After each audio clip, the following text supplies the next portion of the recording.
So he brought me out of, I stopped one thing at a time to see what it was. And at the end of the time, it had to be all gone because it was still happening till that time. And so I haven't worn makeup any since. Um, and then um, this other thing, shoot, it'll come back to me. It was the second thing I'm going to say, and it was also when I was in Baton Rouge. But it wasn't about that. Oh, there was a woman that, no, actually, it was in Lafayette. Um, I was, this woman came in, I gave her truth. She believed it. She was still using JC, and L, but she believed it. And of the names. And her sister had been a teacher, and the teacher had been persuaded by this man that she became friends with. Now, she, mind you, she had been helping these children, and they were,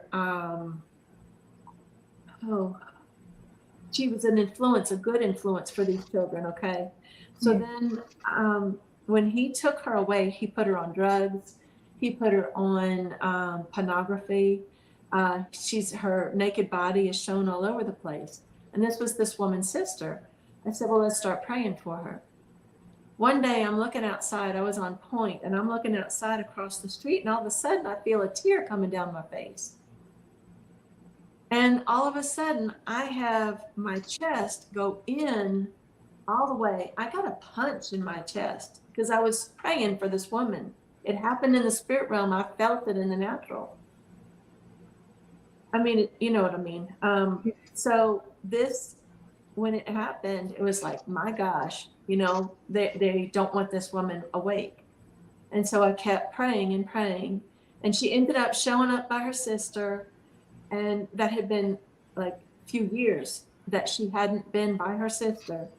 And so then she disappeared again. And she said, the woman said, the sister said she was getting a lot of spiritual attacks. It said, you might have to separate yourself from her. And she misunderstood. So she blocked me, but I still continue to, when I think about it, I still continue to pray for both of them. And, you know, but she, you have to, it tells you in scripture, you have to take a step back at times and watch and look to be able to do it from the outside instead of being so close on the inside with it. You're giving your yoke up, you know, but she didn't realize that. She thought I was attacking her sister and her, but I wasn't. I was just telling her to step back from it so that she, you know, that she might would have to leave her in that kind of a way. I've had to leave my family. I'm away from my family. I live in about 1,400 miles away from my family. And this is I haven't lived in there since like 2019 in Metairie. I haven't lived in Metairie. So, you know, but you have to take a step back, give the yoke of everything to Yahuwah and Yahusha, let them do it, and then he calls you back to help. Not help because it's him, but he calls you back when they're starting to change, you know, with different things. And anyway, but people just don't realize it. So anyway. Well, I think that the adversary knows exactly the elect ones of Yahuwah, because I have experienced so many people of which I now can see that they probably are the elected ones, but they do not know yet. And if you see the lives, you know, and the harshness, the attacks that they had to undergo, if I go to my own life already, I've had such a harsh life. I went through a lot of things, a lot of attacks. Um, well, first thing was already the start. My start was not really good. You know, being adoptive, never been able to being raised up in a, you know, biological family setting. coming in a family setting you have no click with, um, that's quite dark. And then coming in a country where discrimination was very on spot here. So I've been through so many things, and actually, I see this more with people of which I truly believe that Shaitan knows that whom the elected ones are and not, because it really, I really see this, and those whom are not really part of it, they are also attacked, but not so heavily as the elected ones are. But you take that one, sometimes, because I'm seeing it right now with somebody that I know. Um, there was, they lost a house. It was a house that they wanted to retire in. They live in a house, but they actually, there's a fishing camp that they had, um, that the last time something happened, it got destroyed. Not totally, but it's been 2 years that it's been being worked on. And then, um, now this other place. And so they're in a row. It Mm, was in a row. Okay. So they're getting it, they're being awakened. I know it because I've known it ever since it happened. I didn't know about the first one, but I know about this one with it. So, but they're dragging their feet, and they're like have their feet getting stopped by the mud, and not coming into it. But some of these people may not necessarily have had a lot of attacks, but then all of a sudden they get it, and yeah, it starts happening one right after the other. yeah. As And soon then as that means, as they wake up, yes, yeah, some then will experience, and some already, because I yeah, already was very aware of mhm, the world that I was in was not really mine, and so I was quite early on already seeing things and being aware of things. So yeah, and if you from young age, then you are a target. But if you are not yet, and then all of a sudden you start to wake up and come to the realization that you could be an elect one of Yahuwah, or as I call it, a child of the covenant. Um, yeah, mhm, then it starts to kick in. yeah. It's an amazing process. I don't And know if Sister Kinsley has her experience with this. she does. Quite a lot, yes. Could you Even share something? yeah. Before I was in the truth, I lost my children to the system, and when I found Yahuwah, I was able to teach my children about Yahuwah because I was still able to see them at that point. We were still trying to get them home, and we ended up losing the battle, even though we've been sober for 2 years. We've been sober 7 years now, but um, we we went through a lot trying to get our children home, and they kept giving us unsupervised visitation, and they'd switch it back to supervised. And the youth advocate program kept telling me that I had to. They like I was like, did you guys wrap the presents? I said I don't want to give them to my kids wrapped. Like if you're going to give them presents for Christmas, and like they didn't do it on the day of, but like they were like, well, some of them are wrapped, and if you don't want them, you don't have to take them. And like I didn't want to do that and make my kids upset with me, so I just said just bring them. But like I went through a lot with trying to explain to the workers that we don't celebrate the pagan holidays. Mhm, And like I was always playing videos about Yahuwah with my kids and teaching my kids about Yahuwah.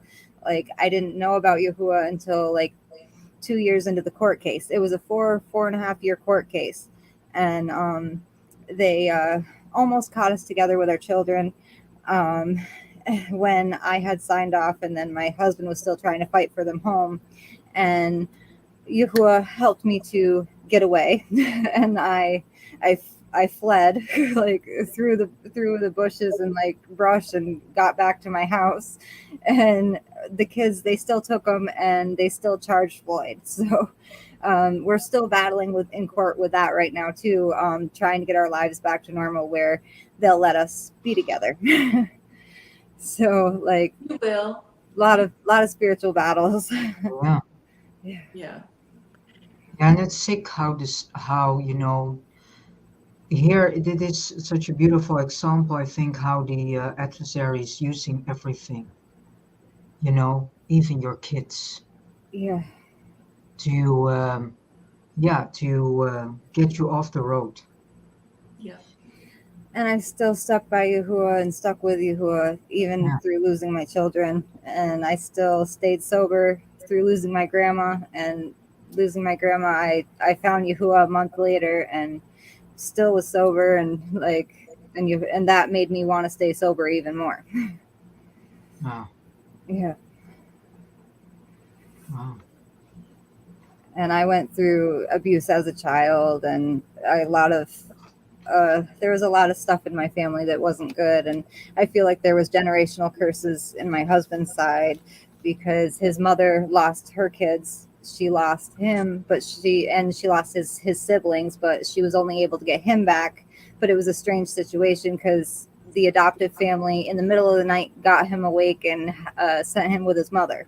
So I don't even know if the system knew she got him back, but But he Noah he did. was raised by his mother. But then he lost two children with his ex-wife, and then we had my daughter that he raised with me as his own until she was almost 4, and then when we had our own kids, they took them boom boom boom, like even Kashmira, our third baby, like all together, like with Kaliana was our first, where he wasn't her real dad, but he raised her, and then Kanan, they took him right after he was born, and then Kashmira, they knew I was sober when I had her, and they still took her because we were still in court, and we thought she was coming home with us. Yeah, Wow. yeah. So like it just cycled through the generations. Yeah. Yeah. Yeah, It's still going on. yeah. So Yeah. much. So much. Can we do prayers for you Yes. in that sense? I do prayers for you. I'd ask Yahuwah to help you. But maybe more specific then. Well, they have a order of protection between me and my husband until 2030 or 2032. So we're trying to get rid of that right now. And the attorney I have, I tried to get one in Canton again that is close by, but this attorney is really not good at all. He texts me like last minute the day of and says, "Can you meet me?" And Floyd has to work, so and I have to watch the dogs, and I can't bring a very hyper Rottweiler and a little, even with a service vest, I can't bring him into the courthouse to sign paperwork. And our car service light came back on and the brake light came on and stuff. So it's just every one thing after another. And I haven't been able to meet with the lawyer to sign the paperwork. And I've already met with him twice. And he was supposed to have me sign the paperwork with him to give to the court. And he still hasn't done it yet. And it's been like 6 more months. And we've been out of court. We haven't been fighting for the kids for the last 2.5 years now. So, and the court left this in place, and they were supposed to get rid of it, and our attorneys lied to us. So I can't even get a Canton attorney because I think they're embarrassed because they lied to us and said, "Oh, all the orders will be gone once you guys sign off. All the orders will be gone." But nope. They extended it, and they must have extended it when Floyd went to court because he went to court last. So, but we're managing. It's just we're thinking about trying to find a way to stay at my house instead of here because Sister Roz knows the situation, and Yahuwah has given us signs we need to get out of this apartment. I've done a prayer to on this issue for you, that he is connecting with your ruach to tell where it is best for you to go and where he also wants you to be. Okay. Well, because he knows where you need to be. So I'm doing that too Thank you. because I think it's important. You get many signs that you need to leave that place. Mhm. Same kind of thing happened with me. That's how I know, you know, hers is a sign for leaving, mine was a sign for leaving. We don't always know how to interpret the signs. We don't know that they are signs, even, because we're still learning. We should always be in that learning mode, and not shut up against Yahuwah telling us stuff.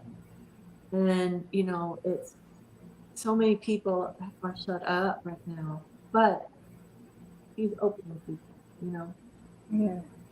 So, um, I feel like that's why I still have my own house, but I always stay with my husband, and like we're thinking about slowly moving stuff over there so that the town doesn't know we're moving there. We live in such a small town. They all know us. So if they saw us together, or if they saw the cars over there or the dogs over there, they would probably stop and ask me.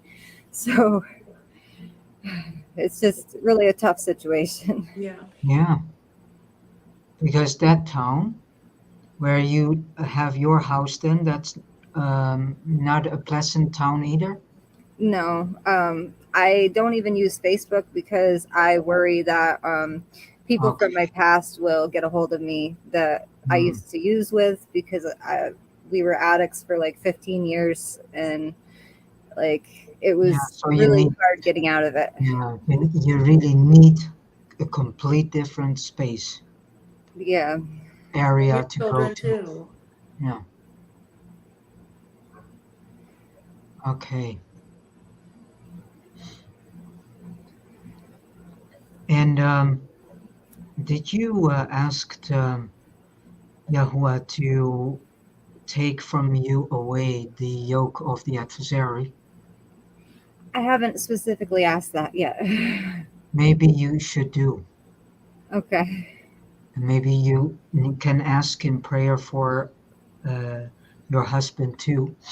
I've done this, and I've said, I give that yoke from the adversary to you, and because I all of a sudden got this message to do so, so I did this, and I will do it sometimes, but I think it's important that we give this yoke into his hands Okay. because he knows what to do with it, and I think it gave me a sort of relief actually to do Mhm. this. Yeah. Let me ask you, Okay. either one of you with this, have you met the same kind of thing multiple times? In other words, I have. You'll meet an unseen thing, but it'll be connected to a person, okay? Yeah, And then you can see that same personality in another person. And those two people, you can see that into a third person and sometimes a fourth or whatever. You have to, till you actually win over and you triumph over that one, it's going to keep, I read this somewhere, it's going to keep coming back and attacking you. So you have to triumph over it. You triumphed over the drugs, okay? So is it similar, the way that it happened to you? Is it similar to the way that the court system is doing to you? Look at all things and look at it spiritually. And if it is something that, it's How court started was over drugs. okay. So it is connected to it. Yes. So, but but you I know what see I'm another saying? Yeah. connection Yeah. with her husband's line, Yes. of the children in So that he has line to, went yeah. or were given away, and all of a sudden Yeah. something happened to him that he was able to stay with his mother. But in that line, there are things too. And Yeah. maybe, yeah, it could be an idea for you Yeah. He's got a, to ask Yahuwah if he can talk with the Ruach of your husband in and instructing him in a certain way to do repentance in a way that suits him, that works for him. Okay. And Yahuwah knows and that he will be guided, your husband, in the way he has to do it. Because I think that he needs to do this because he needs to break something. a And chain I on. truly believe if he would do this and start this up, then there comes changements in you and then changements in the situation. And then I think then you two become more powerful. And as soon As, as you um, both are doing this, then uh, it could be that the ones involved in this whole situation can also change. Because I have seen this closely because I've been part also in these situations in assisting people with um, childcare too and who lost their children too. And I said, you need to change something in yourself. And as soon as you're doing that, then the situation goes to turn. Because I saw things reflected. The way the people um, were treating them, and I saw it. So I said, you need to change something in yourself, yeah. and then it will work out Mhm. and see what happens. And all of a sudden, things, when she and he both started to work on, yeah, the most important issues, then I saw a changement. Yeah. And all of a sudden, the ones who were involved in it, they turned. Do you know anxiety, depression, anything like that that overtakes your, the one thing, it's a healing of your nervous system, anything like that, okay? Mhm. Um, that St. John's wort would help. But all of that is things that have to be fought in the spirit realm. You know, you're giving your yoke, and once you realize anything like that, any anxiety, any depression, any um, crying all the time, being upset all the time, any anger, anything like that, that's all spiritual attacks. And that's something that has to be won over, you know, that you're fighting it. Um, it can be an inherited thing, or it can be something, yeah, more than likely it's an inherited thing. So, but anyway, Yeah, that, because there are demons who yeah, hop on from generation to generation. yeah. So, yeah, And then they have those that they might not get, and this is a deep, oh, it's a deep subject, but sometimes people have not had it happen to them, like molestation in the natural, but they've had it in the spiritual. They've been yeah, raped by demons in the spiritual, you know, which happens in the natural, but you know, that happens to people too. And that is a chain that has to be broken, you know. Um, People that have, and I'll say this, my mom had a an unseen friend that was named Booty, Booty, and I rebuke you, Booty. Um, I looked up the name Booty, and there are many people that have had an unseen friend named Booty. She was an oh, only so child. that's a spirit. Yeah, she was an only child, and she spoke to that thing. And you know, so, and I realized this about maybe 5 or 6 years ago, because it's funny, you know, but that name keeps coming up in the, Yeah, you know, I had a sister, so I never had that kind of thing, uh, to where, you know, either one of us were speaking to anything like that. But It depends on how you have, what you have in your life at that moment, of why. And there was a lot of stuff going on for my mom. She actually had to be the adult, and she was single digit, So anyway, but I wanted to say that Well, because if people have had that, that's something to break away from. but I think, like little children with their imaginable friends, actually, you should, as parent, then ask, your child, okay, what is this friend like?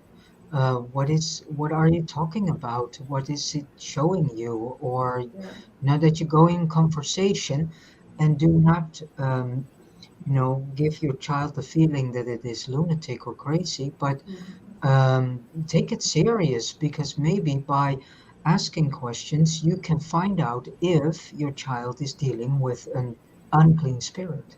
Mhm. Well, when people see their family, your family doesn't come back and talk to you. They're in the grave. They're only going to get awakened when the second coming and the judgment day happens. They're not. You're not going to see if you see your family. And they've tried to trip me up on that. There's one time before I was on the path, and I was doing real estate, and I was sitting at the computer, and in my head, all of a sudden, my dad was in there laying on a lazy boy chair behind me. It was so real, I had to turn back to see that he wasn't there. And we had lost him in 2006 to cancer, to two kinds of cancer.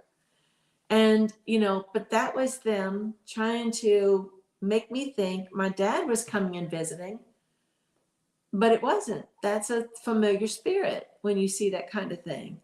And then I've had it to where my mom and my grandmother were in another dream, and they tried to do the same thing, and I didn't speak to them.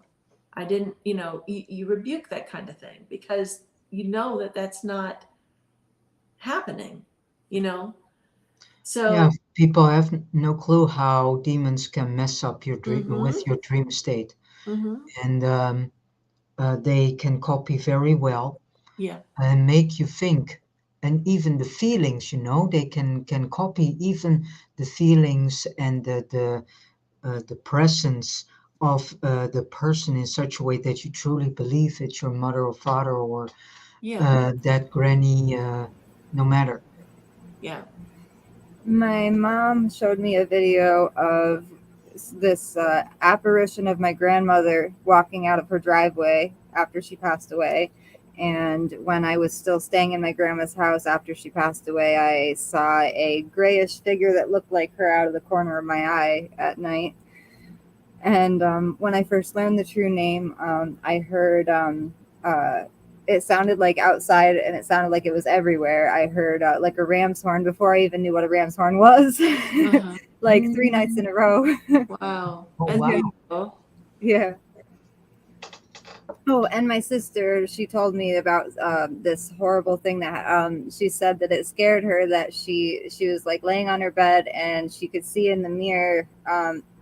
Like she said that she could see in the mirror this gray figure that looked like grandma sitting on her legs, and then when she looked in the mirror, it wasn't there. Yeah. Yeah. Mm-hmm. Yeah. They like to manifest as family. They really do. And another thing, the thing you were talking about, Sister Roz, about your mom raising children in her single digits. When my mom got with her husband she's with now, I was like 7, 8 years old raising my sister, and then my mom used to hold my sister as a shield when she'd fight with her husband, and Wow. like yeah, I grew up in that horrible environment. Yeah. My I mom, was raising my other sister and my little brother too, but not as much my little brother because I ended up moving out at 16. But it was very bad. yeah, my mom didn't have any siblings, but it was like because there was alcoholism, in the family, and My mom too. yeah, and so she was the parent, even though she wasn't anything, but a single digit. So, um, and then when you have people that are like you had the adoption. You were adopted. My grandmother, um, Huh? my grandmother, yeah, I saw that too. They tried to cut us off. Yeah, yeah. My grandmother was in in Jackson, Mississippi, in a, a home for children. Her mom, I guess she was not married, but had given the oldest three children up for, giving them to the, up for adoption, but Adoption. they never got adopted. Mm. And so all three of them became alcoholics, and all three of them lived with that hurt their whole lives, And my grandmother got out of being it when my sister was born, and she never went back into it. But, that kind of a deep hurt, it takes Yahuwah to get them out of it, and they didn't have Yahuwah with it. So, anyway, but a lot of people are dealing with that kind of a hurt, very, very deep hurt. I know somebody that just committed suicide over it. He was adopted, and he had a lot of things attacking him. And I tried talking with him, and he didn't really talk, but he committed suicide last year. And, Well, I must say that I have had my periods also with difficulties and um, didn't want to live anymore. That I said, take me out of here, and you know, walked away from home. And yeah, I've had my ups and downs with this whole adoption thing too.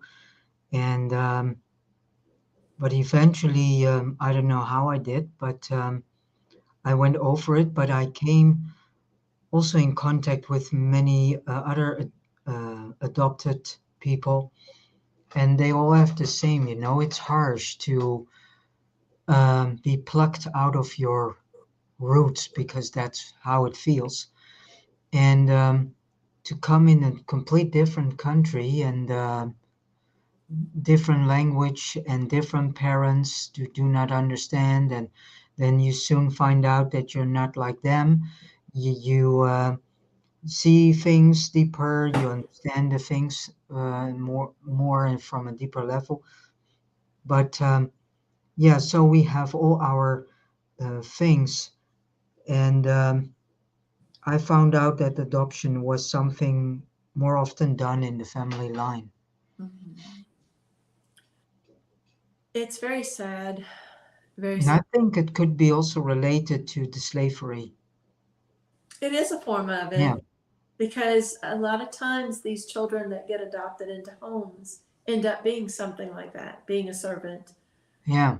or being, be it that kind of servant or a perverse kind of servant. You know what I'm saying? I And have felt myself as a slave when mhm, I was adopted, really, as because there were a lot of things. I was always the one, you know, picked on, and everything I did it was not good, and um, I did also oftentimes the dirty jobs and whatsoever, and the family was then enjoying. So yeah, if you say this, then I truly can say I felt treated as a slave. mhm. I don't doubt it. I don't doubt that they treated you like that either. And, you know, it's a sad state when children get put into that kind of thing. My own mother treated me that way because I wasn't her husband's child. And I grew up suicidal, and it happened quite a few times throughout my life. And I'm thankful that I found Yahuwah because it never happened again. I'm thankful that you found Yahuwah too. And you too, Ocahry, and myself. because if we hadn't found him, where would we be? You know, we'd be stuck in the road. Yeah. You know, so much stuff. Much stuff. And Yeah, my and I think it is good that people, start to see patterns in their family. Because if you start to see it, then you can find the root, and then you can undo it from your shoulders. When I was down in Metairie a couple of weeks back, it was very much of a healing. I felt a very big healing when I was there, and um, I can feel it on my family side too. You know, uh, and that's a wonderful thing to be able to do that. Um, there was tears, there was darkness that was brought up, things that were caused, and things that people thought were initiated like by me, but it wasn't initiated by me. So it was a big healing, and it's still going on. And you know, anyway, it is what it is, and it's nothing happens without Yahuwah, and we uh, we just have to go through the healing process because it's very, very, it's intertwined with all of our everything, our whole being. It's intertwined with that. It's intertwined with this. It's intertwined with our heart. It's intertwined with our soul. And so that's three big things that have to be healed right there. So, anyway, but uh, I think this is cathartic, talking this out, and it should help other people with it. Whoever needs it will be the ones that run across it. And, so, Well, I have I heard testimony years ago. It was 2006. My sister-in-law gave me a book, and the title was Dog Nor Wolf, and it was written by someone who was, um, yeah, who did an interview with a very old, I think, Lakota chief, uh-huh. and I was not reading a book. I was going through that part of history of mine, and I sometimes there were chapters, and I was so completely enraged, and but also in deep tears, and it. I wasn't reading a book. I was doing a journey of healing through that book, and with the wounded knee, that place.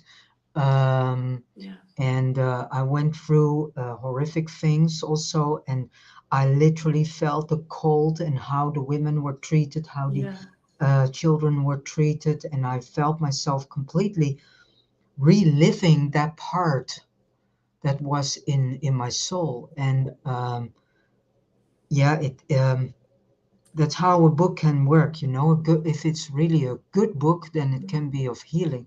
And Yeah. yeah, I want to share this because it, it is so important to be aware of what is in our lines, what our history is. Yeah. Well, he talks to us with things. Like I always Yeah. have a connection, a deep connection to Native Americans and also to Hawaiians. And then both of those are Naphtali. So where are the Lakota Indians? Are they in the West? Oh, I don't know. I want Could to say be. they were Yeah. because Then you have the other one also famous. You have the Lakota and the other big tribe. Cherokee. Yeah. And he And then was doing both. They were also crossing through the Cherokee land. He described the reservation and the uh, depressiveness there, because that's really depressing, these reservations.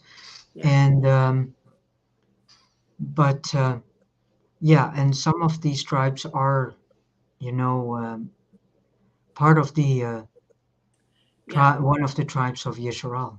Yeah. Well, they're all related. Yeah, They might be different tribes. You know, just look at this. Every time you have a male son, that's a different tribe. yeah.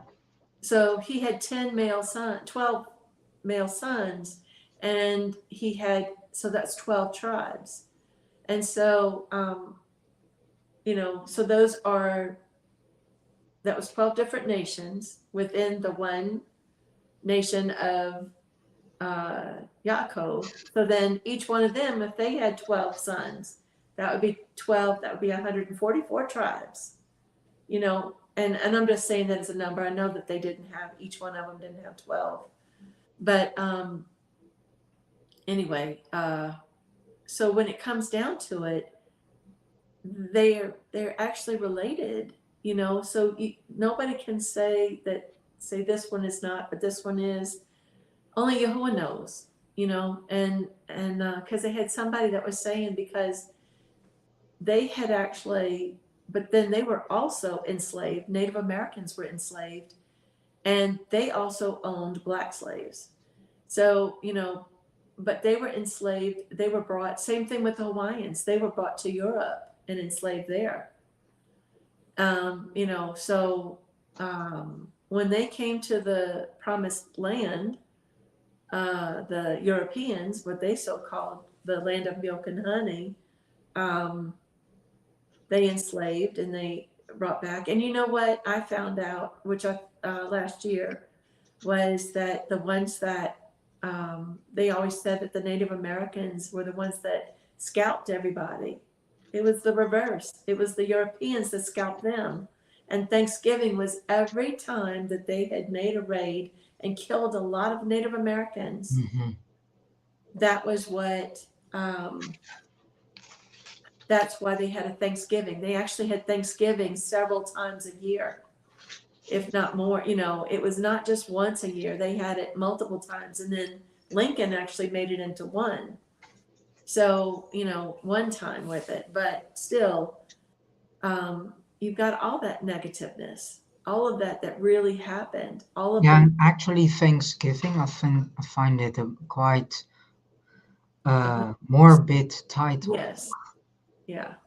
And I think people really need to look up what they are celebrating. Yeah. Like the 4th of July, it's not what people think it is. No. No. It's cruelty, and people are celebrating cruelty. Yeah. All of those things are. Yeah. Yeah. Yeah. The United States is not a perfect country by any means. Well, this country either. Yeah. So, but Navajo is another big one. Yeah. I think Geronimo was Navajo. I'm not sure, but I believe that he was.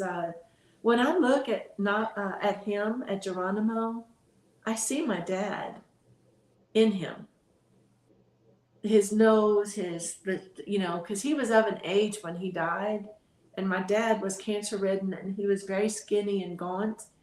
That's how he looked, was like Geronimo. So I believe that both sides of my family had Native American and in them. And anyway, it's been a deep thing for me too, because y'all were lied to and you were stolen and taken, but like me, I have no idea what my history was. I don't know, what tribe until Yahuwah brought it to me. And so a lot of us are lied to, and that's what people don't realize. They look at all of us as European, and we're not. No. We're not. Every person has something in its bloodline. Uh-huh. Yeah. And you can have many lines in your bloodline. Mhm. Yeah. Years ago, we went to Hawaii in the early 80s, like 81 or 82. And then my sister got married in Hawaii at the Fern Grotto. But uh, when you'd go to these shows, you'd have a beautiful woman. And, there's this one girl that was in one of the shows, and she had been Miss Hawaii, and she had 18 different bloodlines in her. She Wow. had Chinese, she had Japanese, she had Venezuelan, she had people from all over. Everybody, she had Chinese, everybody that had come there to work because they had plantations there too.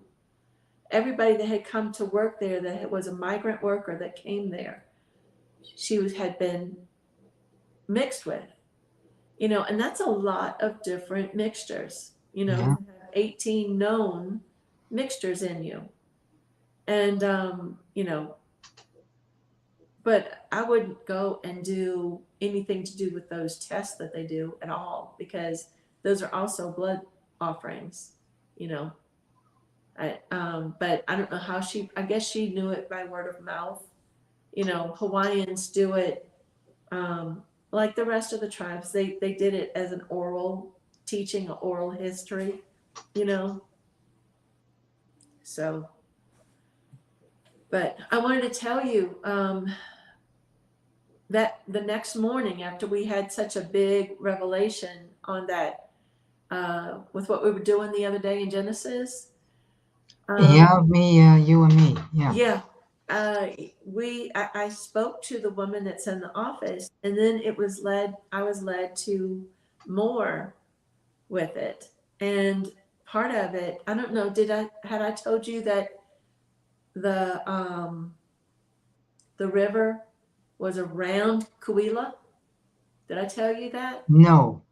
Okay, that's the revelation. Okay. Okay. Kuila is like Pangea, where everything is Yeah. together. Yeah. That's so Okay, far the area away. had come up, and so there's 4 rivers. The one river came out and went all the way around. That's the sea. That's the water. That's the rest of everything. That's Pishon. Okay. Around Kuila, which is Pangea, and then the 3 other rivers coming out are like the other 3 continents. There was 3 continents originally. You had the 3 sons of Noah, the 3 continents, and then the rivers. Like she said, if there's the Euphrates that's drying up, but there has to be 2 other ones that dried up too, because they don't want you to get to where where Eden was. And the other thing too, and this came to me that morning with her, in my ruach, that how it said the garden was planted. Mm-hmm. Took Adam and he put him there. Yeah. He planted the people firmly in him. That's what the planting was. It was the people. He planted them there in the Shamaim. Mm. And they were with him, and they had the choice of either the good and knowledge of good and evil, or life, and they chose to get the knowledge of good and evil. That was the disobedience. And so that's when they were kicked out of there. But it said that the rivers came out of the Garden of Eden, Yeah. and to water the garden. So the garden of the food was outside. That was And the Shamayim though. yeah, that was on the Eretz. And did you know something else? I found this out. I looked it up that day. Onyx comes in green. It comes in black, green, and red. And the red has stripes. The onyx. Oh, Yeah. I The red, didn't know. huh? I didn't know. Yeah. What, Kinsley? I found a list of 10 rivers that are drying up. Which ones? Oh yeah. One is the Colorado River. One is the Rio Grande, the Indus River, which is the longest river in Pakistan. I think that one might be one of the ones that's important. Yeah. It's running dangerously dry from drought conditions and overuse. This Asian river is the lifeline for millions of people in Pakistan and India and provides water for irrigation. And it's in Asia. Yep. Okay, so that's one of the continents was Asia. Is The the one that leads to Europe? There's one in India that's the Teesta River. Wow. Yep. Let me see. The Arkansas River, that's probably not it. We can come back to it. It's No, got no, a no, road. no, that's a revelation. Keep on going. Yeah. The Red River, that's in New Mexico. Mm-hmm. It says something about the Chickasaw tribes. The Murray River, it's in Australia. And in Australia, there are also many droughts going on. Mm-hmm. The Many fires. Amu Darya River.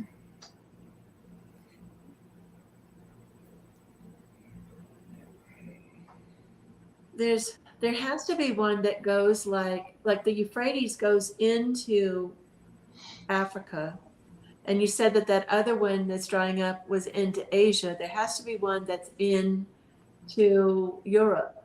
Either is dried up already, or The ones that they're saying are the top ones is the Red River in the United States, in Australia, the Murray River, and the Amu Darya River that's in Uzbekistan, Afghanistan, Turkmenistan, and Tajikistan, and the Yellow River in China. wow. These are the top ones. Yep. I'm sorry, I have to call the auto place. We got to get a light put in. That was awesome, though. Thank you. You're welcome. Yeah. That was. We each bring something. We each bring something to it, and that's why he has this fellowship, and is so that we can bring out stuff. That's awesome. And I wanted to show you our babies if you can see them. Oh, they're beautiful. Oh. Yeah, that was like I think they were only like a year and 2 years old there. Uh-huh. But they were probably 4 and 5 or 5 and 6 now. And then Caliana's probably around 10. She's half native. Yeah. That was Kanan and Kashmira. Okay. Yeah. You're gonna get him back. Yes, Yahuwah always makes a way. Mm-hmm. He does. His arm's not short. You just have to remember that his arm is not short. There might be things that you have to get rid of right now, but you are going to get them back. Somebody told me last week or so that any children that I had, and I only had the one, would be still, even though they're grown up, they would still be with Yahuwah. Yeah. So, so know that. And that he's got his hand on them. Yes. So you have to go and call. Yeah. But come back. So, okay. So you want to start doing that again? Reading and doing it and going into that part of it more and see what kind of stuff he sends to us today.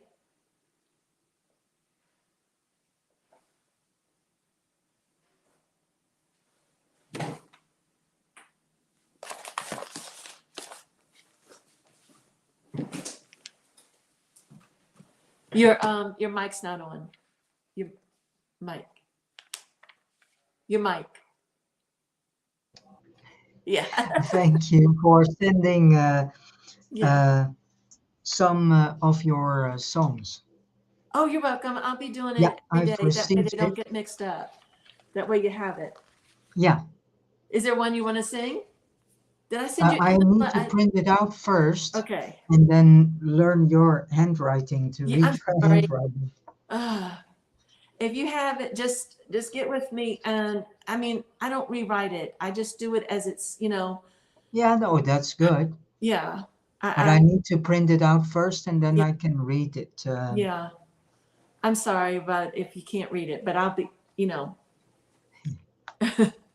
I can't even read it sometimes because when he's telling it to me, you know, when it's coming in my head, it's just you're writing fast and you don't even stop. You're just writing it, you Yeah. know, and it's like, you know, and I don't like, I just find it special that it was like that. And so I've never rewritten it, you know. No, you shouldn't do, because then you take out that moment. Yeah. Yeah. And you lose it. Yeah. Yeah. And then you are going to read it with your carnal mind, and then Yeah. that things that says, yeah, well, maybe you have to add this word, and then you take it out of its context. Mm-hmm. And also the yeah, that it is from, given by the ruach of Yahuwah. So um, we shouldn't change that then. Yeah. Same with scripture. Mm-hmm. You know, the aromatic resin, you know what that is? No. Frankincense. Oh. If you look up aromatic resin, it comes up as frankincense. Oh. Yeah. So we have the onyx stone, which actually the red onyx stone is in Italy. So that's Yeah. one continent. And then you have the gold, which is in Africa, which I know that the USA and South America, they were both Africa and they both got it in there. But the main part that's considered Africa now has really got billions of dollars of gold in their soil. So, and then the aromatic resin, I believe that came from the East, didn't it? So that would be Yeah. in Asia. So that would Yeah. be the three continents. Oh, yeah. You get you getting it? Huh. Yeah. Wow. Yeah. So, oh, and red stone. That's how they describe. Wow. The red pottage, the red. You know, even though he was Esau was related to, he was the twin brother to Yaakov. He was, Yeah. remember, he was labeled as red. Wow. Okay. And the name of the second river is Gihon. It is the one surrounding the entire land of Cush. So that's another clue right there, is surrounding the entire land of Cush. Yeah.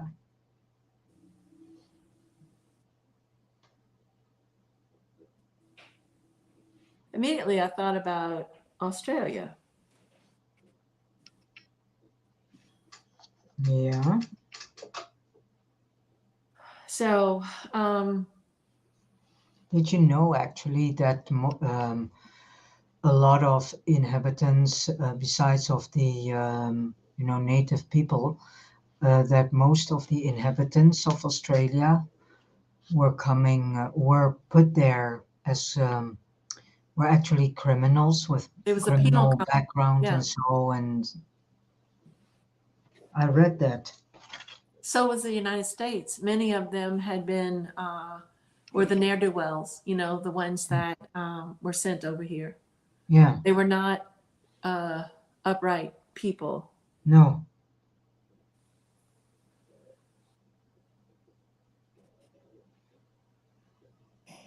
So the main one that they really talk about is Pishan.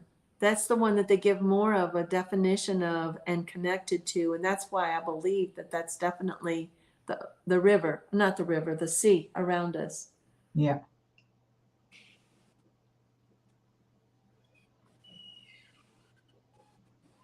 So let's see.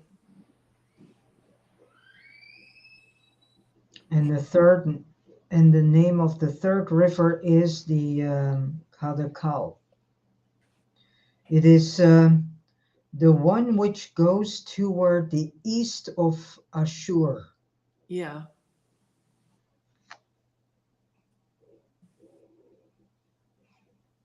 And the fourth river is Farat, or what's the other name? Oh, there's another name that it goes by. Parath. Parath is the other name of the fourth river, which is the Euphrates. Ah, And the Euphrates comes from, I don't remember what country it starts off in, but I know it comes from somewhere with Turkey. Turkey is part of it. yeah. I don't know if it might be higher than that. I know it's also in Egypt. Egypt, you've got Turkey, and then you've got Egypt here, but you also have Greece over here. Yeah. And you also have, I guess, Italy over here too, by, because Italy, that's all Mediterranean food. Morocco? Yeah, Morocco, is that over there? Or I is think it? Morocco is quite close also to Turkey. Okay. Is Morocco part of Spain? Or is it? Yeah, that could be, yeah. I think it's close to Spain. Okay. But it's a different country, but okay. We'll look it up. So anyway, I don't have access to when I'm on this, I can't look anything up on that. I will do. You asked about rivers in Europe. Uh-huh. There's 4 major rivers drying up in Europe. One of them looks worse than the others, but it says the Danube River, the Rhine River, the Loire River, and the Po River. The Danube Oh, River. yeah, is that's a French name, the Loire. Loire. Loire. Uh-huh. Yeah. Rhine, that's over there in Germany. Yeah, it's a long river too. And I heard that what you're saying, yeah, a few months ago, I heard that someone was mentioning in an article that the Rhine River is drying up. Oh, that could be significant. Think about that. Think about the Rhine River and who actually came from Germany, the Ashkenaz. And with it being drying up, that's the time ending for that. You know what I mean?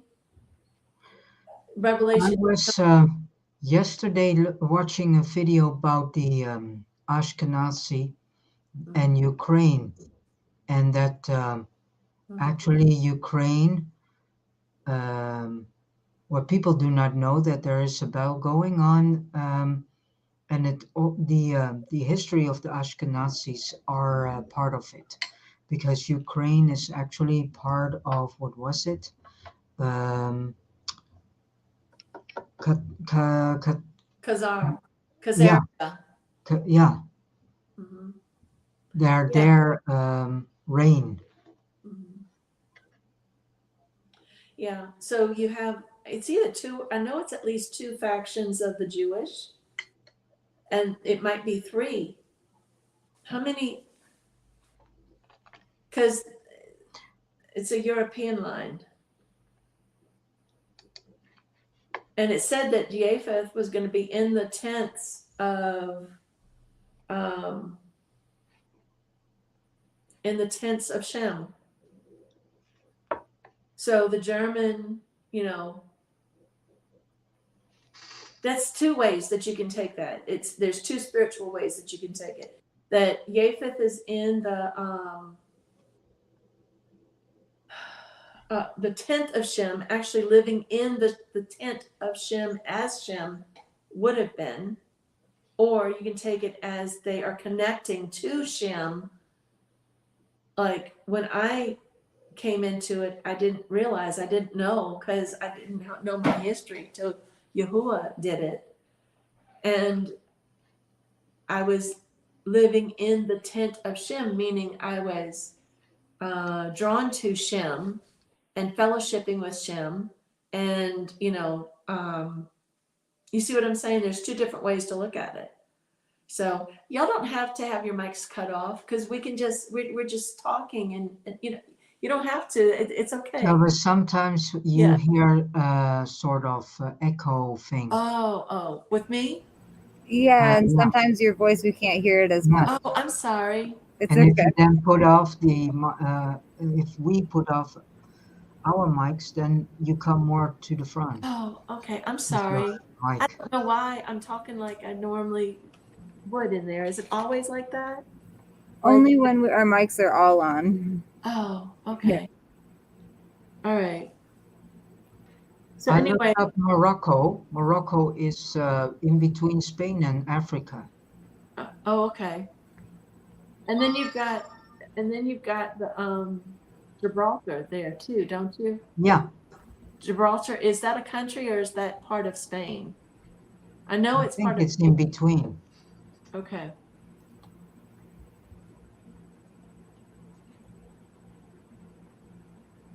And Algeria.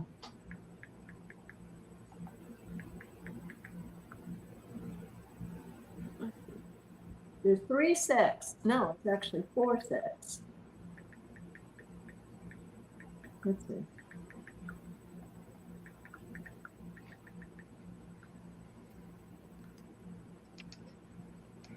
It says Gibraltar shares its northern border with Spain. Yeah, Yeah. There's 4 sects of Judaism. You've got Orthodox, Reform, Conservative, and Reconstructionist. And with that, you've got, let's see.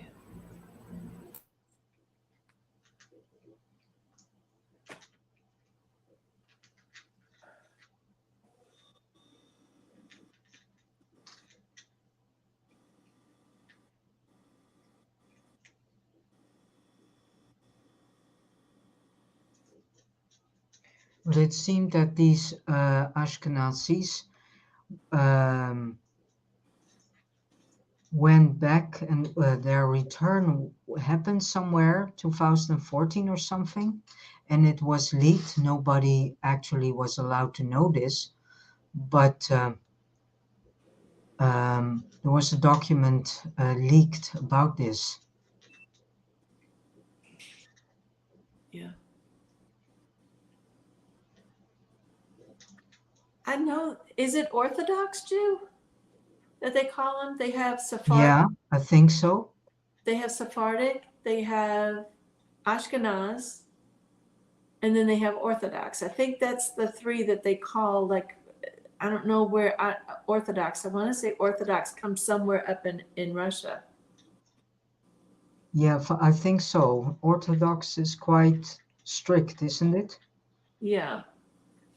But I mean, is a type of people like Ashkenaz is a definite people. That's the you Yeah, had. what is Orthodox? Is that then I Ashkenaz? don't know. Yeah, I don't know. I'm gonna have to or look that up. Khazar. Yeah. Um, and then Khazaria, I know Khazar, that's another one. But they know that they're Japheth. They know that they're from that. But then they're thinking that that lineage is the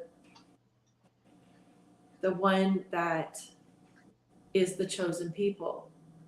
And the lineage starts, that's why they change it from Shem to Sem. It's not Shemite, how it's supposed to be. It's changed to Semite, Semite. Yeah, and that's where the Semitism comes from. Yeah. And From Shem, actually. yeah. But part of what they're thinking is anti-Semitism is Yeah. just the truth coming out. That's where the anti-Semitism, some of it is. Now the hatred, no, that's not part of it. But I mean, that is a big part of it, but not of what the truth is. The hatred is not the truth. The truth is what's just coming up in scripture, and when you know the lineage of where they come from and everything. So Africa was then Shem, No, of no. what Shem is was known as actually Asia. Africa. Shem was given Asia. Okay, what Ham and what? was given Africa, Okay, and Japheth was given Europe. all right. Right. So there was only three continents in the first place, and part of the continent of Africa was the United States and South America. So you got all of that. I mean, it's done. It's plain as day if you look at a globe. Although we know it's a flat Earth, but it all fits together as a puzzle. Yeah. We need So to forget the separation and the split up in smaller countries.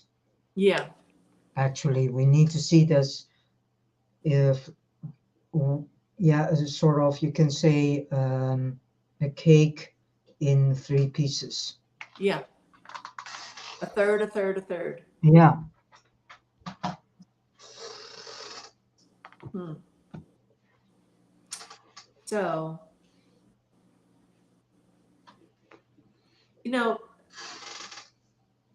the only other clue that I'm really seeing in this, well, the one that's got the least is the one that's actually being seen the most right now, and that's the Euphrates, if you think about it. And then the one that's the second river, that's the only one, the land of Cush, that's part of Africa. That's where Cush is. So I don't know if the Nile Cushites, that would no, those would the ones that were connected with the Nile are Mitzrites. So, but the way that it's written in scripture, that's the least amount of information is the fourth river. Because the Katakel, it says it's going east of Asher. And then, anyway, are y'all having anything come up with that in your Ruach? Not yet. Okay. It might not be time to reveal it. So, okay. Well, let me get.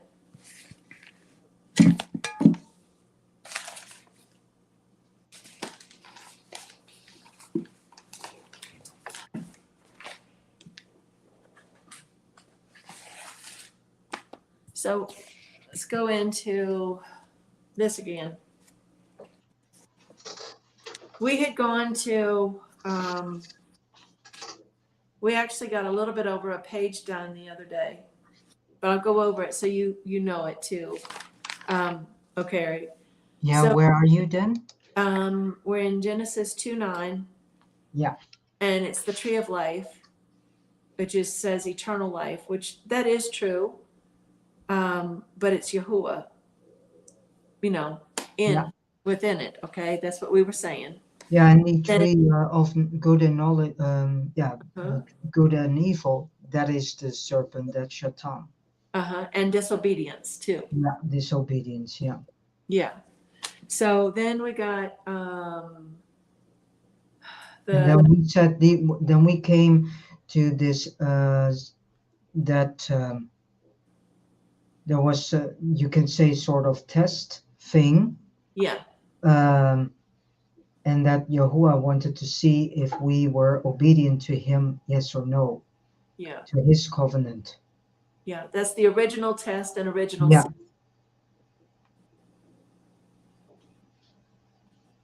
Yeah. So would we would we see the temptation that the snake did, so Shaitan, and go for that, or would we go for the trust and the trustworthiness of Yahuwah? But eventually we made a mistake to go for the temptation. Mm-hmm. Yeah.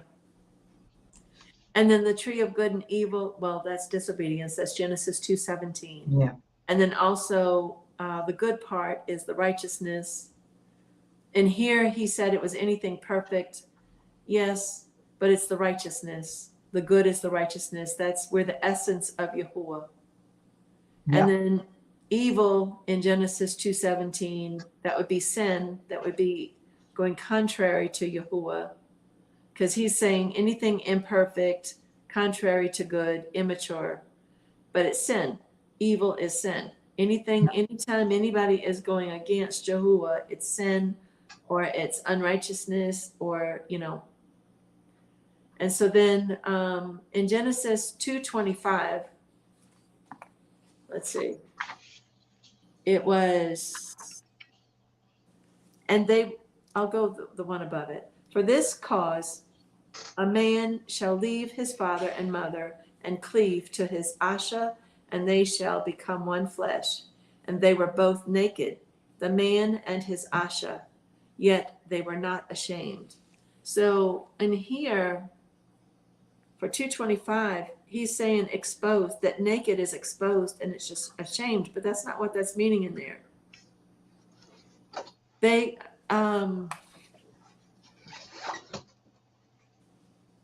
were naked. They did not have any sin. There was no sin in them because No. at that point they had not eaten from the tree of good and evil. Yeah. So there was no sin in them.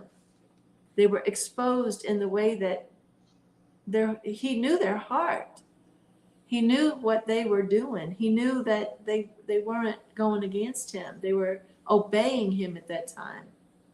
Because he had planted them, if we go back again up to where he says that he put the garden Yeah. Put him in the garden. in Yeah. the east in Eden to the east, and there he put Adam. 15. So he planted them firmly in there with him, and that's what it was. So that's really deep. I mean, that's really high.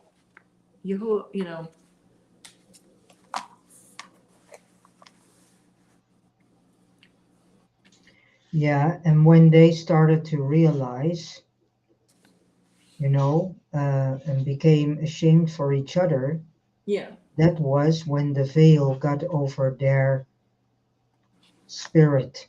Yeah.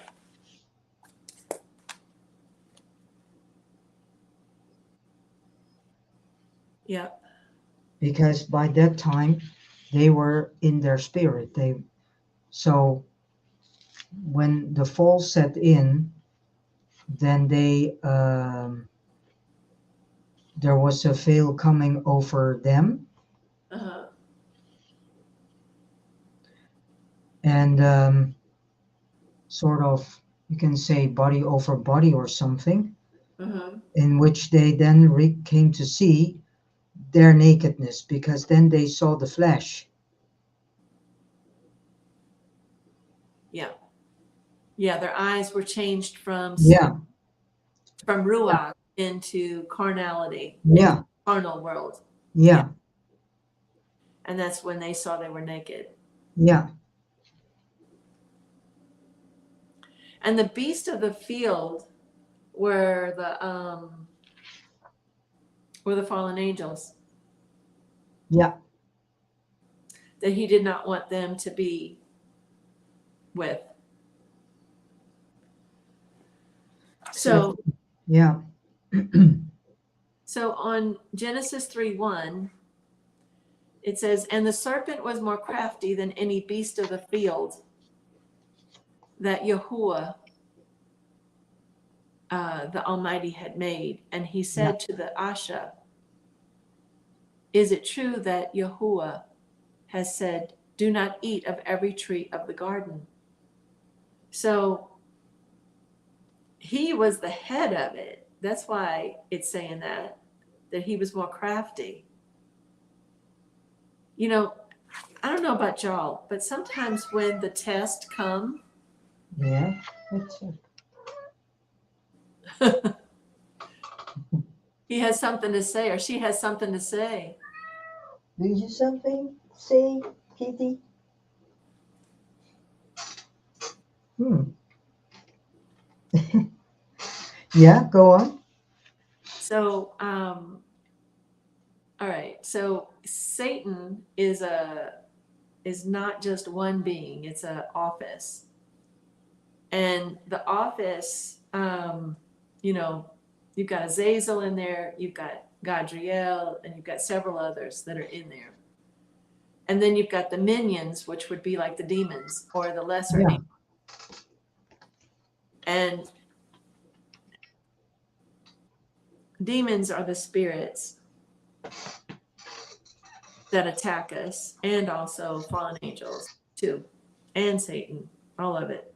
yeah, But in this, he said it's saying that he was more crafty than any beast of the field that Yahuwah had made. Now Yahuwah had made, well, he made it good and evil,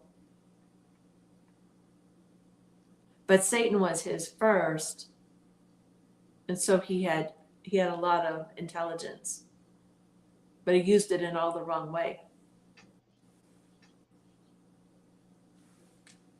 What are y'all getting with it? With Genesis 1, it says serpent, an enemy, deception, and it's Satan.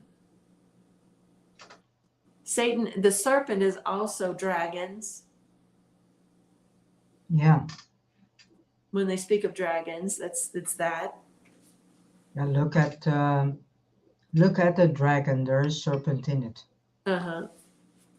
It's the same with lizards and so on.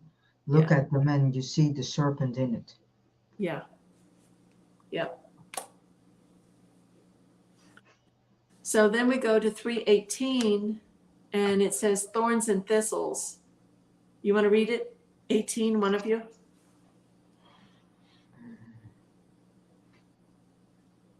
3:18. Uh-huh. And where's the? Chime in anytime, Kinsley.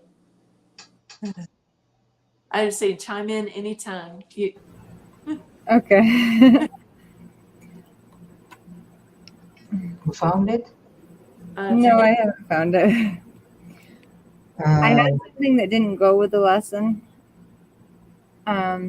I just Which want people to lesson? not be afraid if they are hearing rumors of new viruses, because I heard of a new virus that's in Europe that's going to cause lockdowns. That's called the Crimean Congo hemorrhagic fever that comes from ticks, and they say it's coming this way.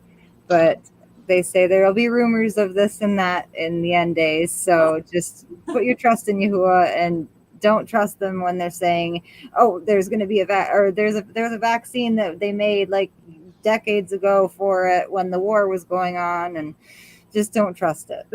Just trust Yahuwah. Yeah. exactly. I'm glad you said that. Thank you.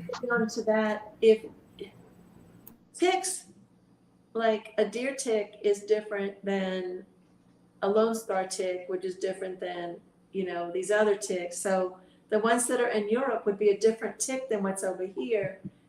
And it's a population that's over there. So how in the world is that coming here? How is it that it's coming here, that virus that they're saying? That doesn't make sense, because if it's tick borne, like we know that the ticks here are the ones that, some of them, the deer tick is the one that gives that, what's it called? You know what I'm talking about? Aurelia? Mm, mm, mm. The ticks here give a certain thing. Lyme's disease. Yeah, Oh Lyme. yeah, Lyme. Yeah, Lyme disease. Yeah, And, so it's that particular population of ticks, and it's only in them. And it's when ticks bite, they put part of their saliva into your wound. So again, that's a demonic thing. Mhm. The, they're biting you. And so anyway, that's what I'm saying is it's over there, but they're telling it here. So anyway. yeah, but do not forget also that we need to take in that Yahuwah is pouring out his wrath. Uh-huh. So, nothing is what it seems like. And I think people need to come to the realization that he is pouring out his wrath bit by bit, Yes. and on the peoples, but also on the nations. Yeah, to especially the people, to give them the opportunity to do repentance, Mm-hmm. and to see that Yahweh is the way, to get out of all this mess, and the nations also to enforce them to let go of those, who truly belong to Yahuwah, Yeah. his bride. Yeah. And if they don't do so, then the punishment will become more. Yeah. And that also, yeah, people need to understand the book of Revelations, and that we are in this. Yeah.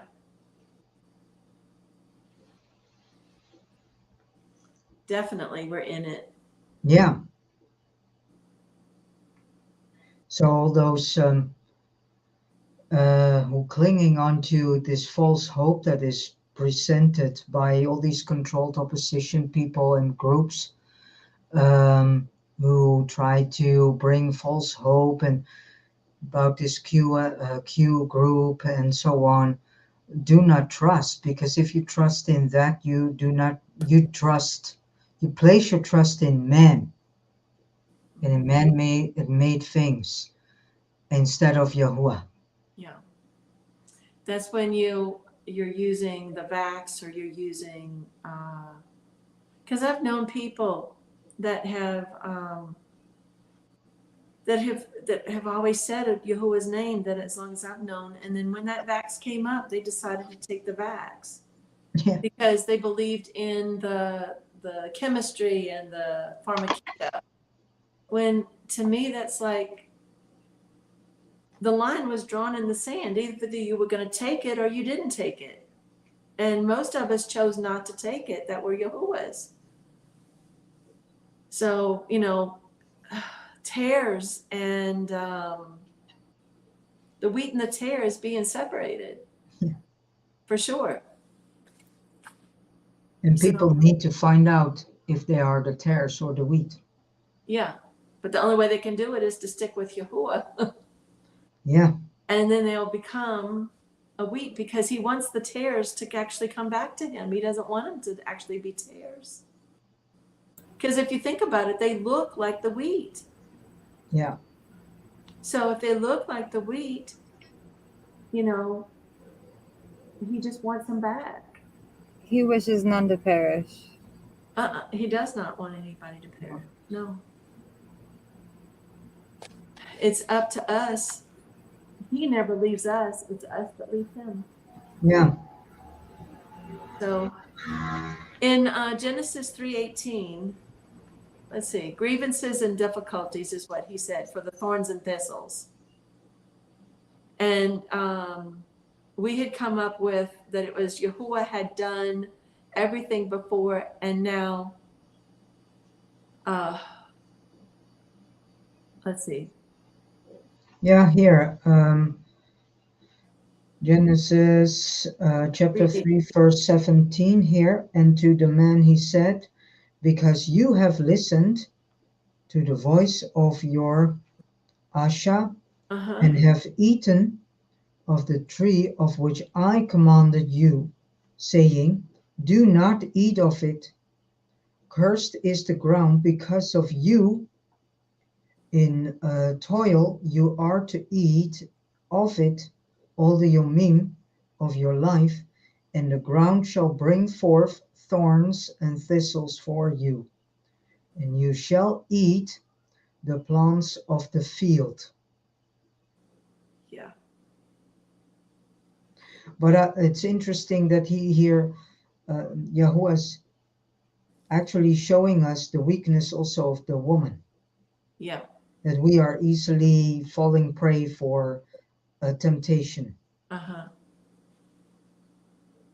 And that is then also, the reason why Shaitan has weakened the man so that he could easily grab the woman Yeah. again.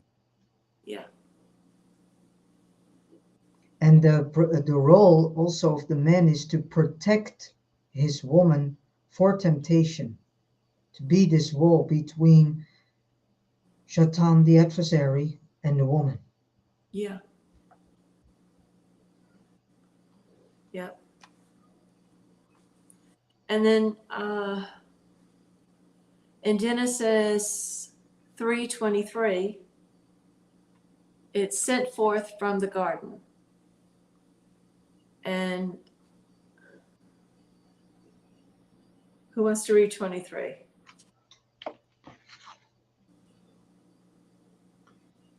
Uh, 23.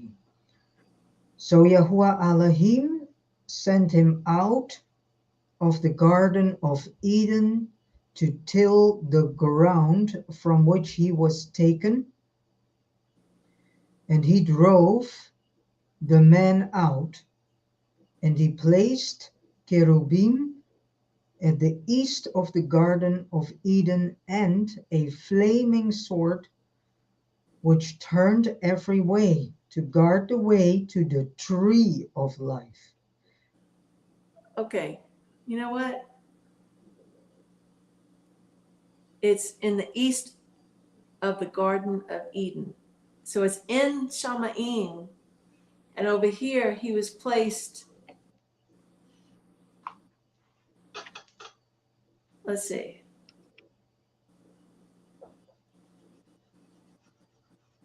that he placed a garden in the east of Eden. Let's see. And the man became a living being, and Yahuwah the Almighty planted a garden in Eden to the east, and there he put the Adam, Yeah. whom he had formed. So at that point, they were still in Eden, and he kicked them out. So in a way, they were like, they didn't have as bad a fall as Satan, but they did have a fall from the Shamayim. Yeah. Wow. This is interesting, looking at it differently and being led by the Ruach with it for this part of it. This is a very deep, this is the meat. Yeah.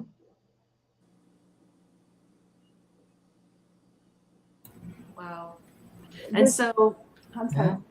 This kind of goes along with the video I made yesterday in Beguiled Eden to Armageddon. The new Genesis, everything is mixed. Oh, Because really? Satan is trying to make a new Eden on earth, a new Yeah. paradise, but it's going to be a replica of Yahuwah's paradise, of the true paradise. And everything we know that he lies. Yeah. Can you So it's read all that? counterfeit. It's all going to be fake. Yeah. I think this whole digital kingdom is representing this fake Eden. I think you might be right with that. Because people really get into it. Look at all these people that are junkies on it. And they'll look at it they'll play the games hours and hours and hours and hours. They won't take a shower, they won't eat or anything, or else they're eating, but they're not showering, and they even have a place to go to the bathroom right there where the computer is. And they, they're just stuck on it. So that's the reality. They get into there, like you said, that's the AI. He's making it seem like, oh, paradise. And people are living it, and they're thinking they're these characters. Yeah. Yeah. But can you read from the book a bit? Yeah. Oh, yeah, go ahead. I'm sorry, go ahead. I'm getting those books, by the way, next month. I've got 3 of them that I want to get. This one, the Bigal The series? ones that she, The there's, Beguiled. Yeah, all right. yeah. I Yeah, I'm got going to. volume 2 for, or volume 2 I got first, but Yeah. some of it connects back to volume 1. I haven't read that one yet. Well, you can also see it as that Yahuwah has guided you to first start with this one. Yeah. Yeah.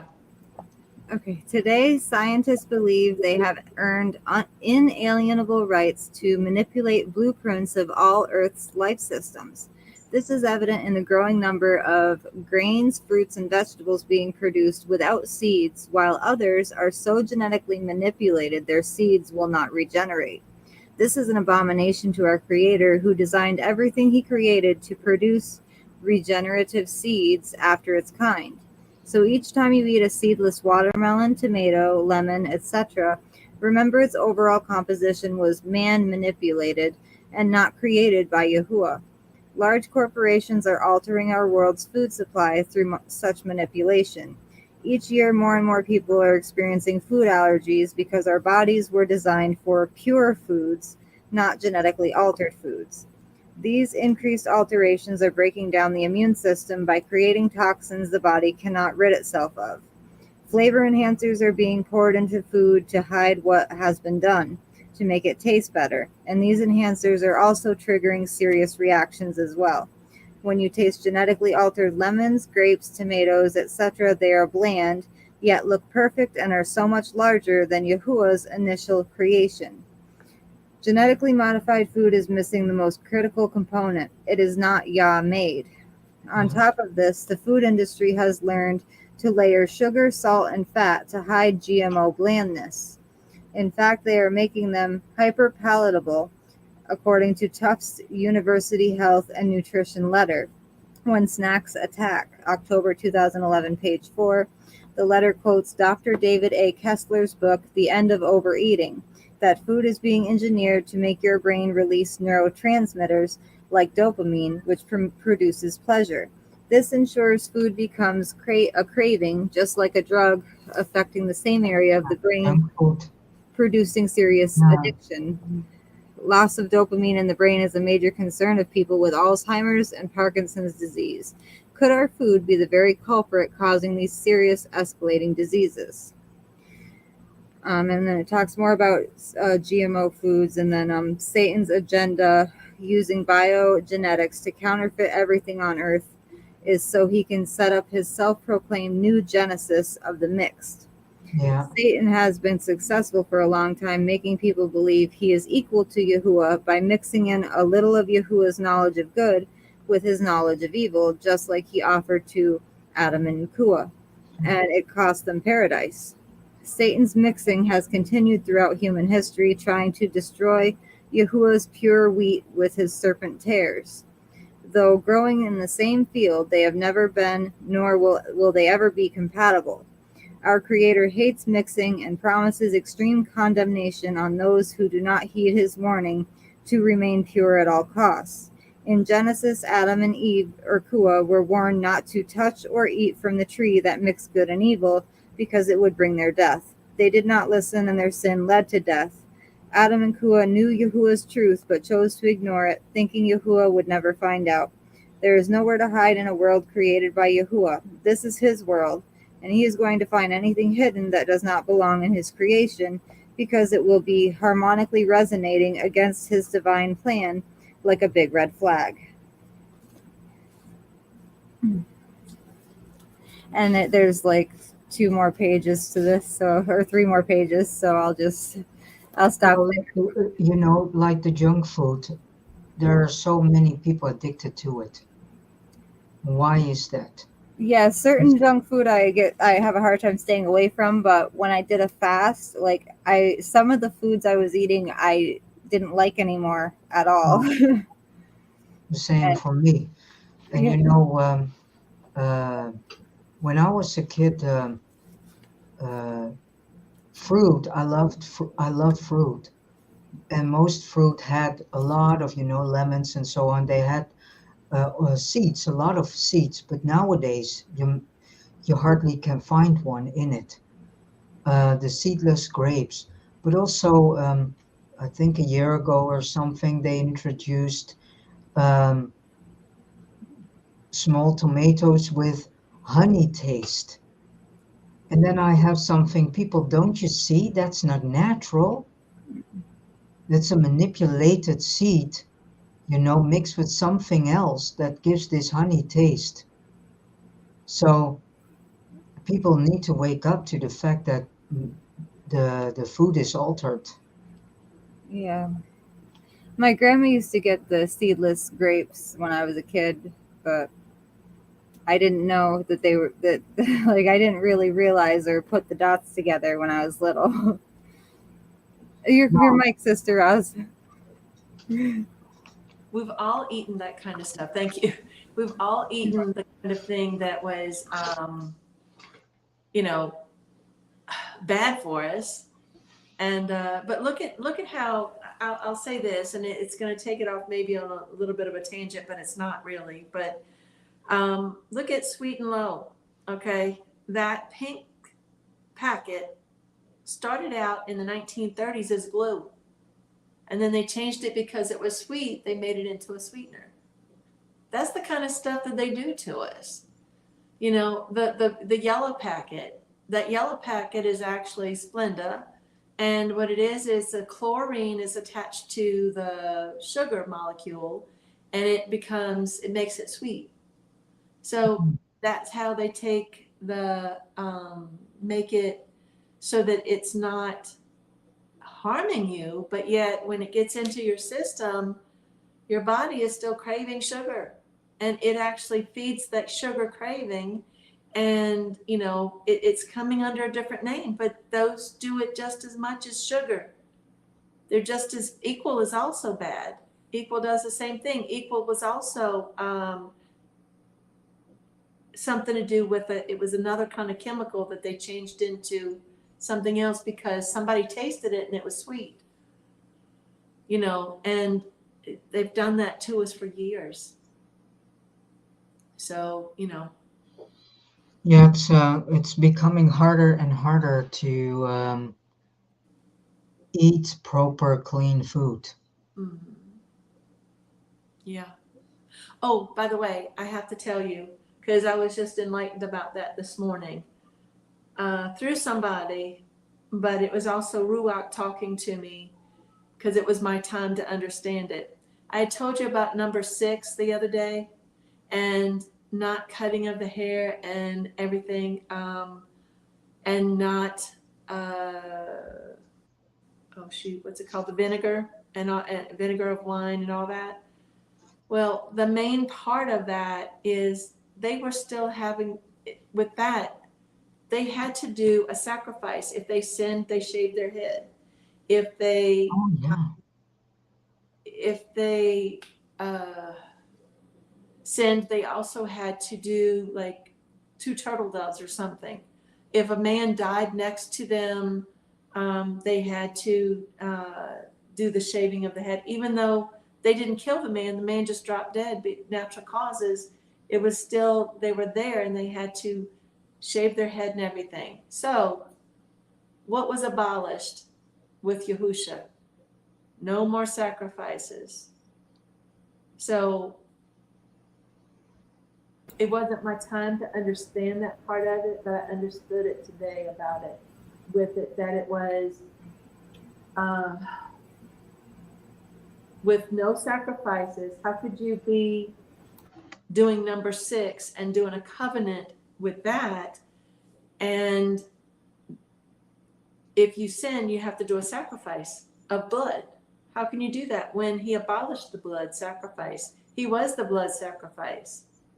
So, that is another thing that was abolished. So, but it has to do with the sacrifice of animals, because there's no more sacrifice of animals. Yahusha was the blood sacrifice. Yeah, you shouldn't have to even sacrifice your hair. Like, Yeah. So, but that's why Rose, actually, she and I were doing it, and this morning, and she brought that to my attention because the Ruach led her. with it. And anyway, but I wanted to share that, so I didn't want to mislead somebody on it. Now it's shared and it's public. So anyway, I don't want to mess somebody else up. Yeah. There was a few other good important things that were talked about in here too. How Yahusha had told his chosen tribes, the Yashroelites, the Old Testament Hebrews, to kill all men, women, and children from pagan tribes whose names ended in ITES, like Canaanites. Those satanic lineages were infiltrated with demons because they practiced the hidden arts of witchcraft. Yahuwah was so serious not wanting his chosen to mix with pagan people on their doctrines that it was recorded in Deuteronomy 13. He allowed Hebrews to kill anyone in their own camps who practiced any pagan ritual or married an unbeliever. Yahuwah literally wanted his lineage from Adam and Kua's son Seth to remain pure.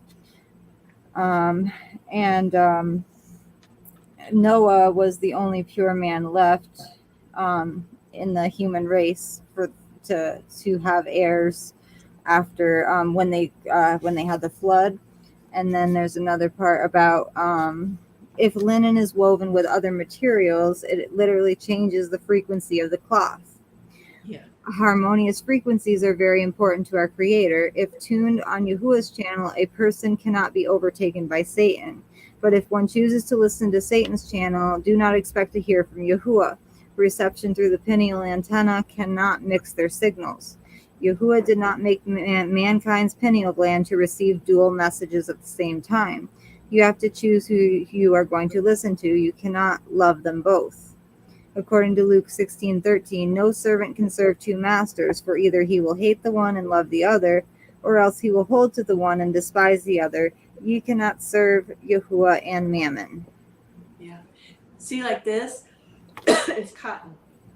And this is actually mixed material. But when you have linen on your head, that protects you. It's just so expensive. Mm-hmm. But I will be getting linen. But this does protect you. Wool does protect you as long as it's all wool, or all cotton, or all linen. But if you mix all three of them together, it weakens it and it changes it.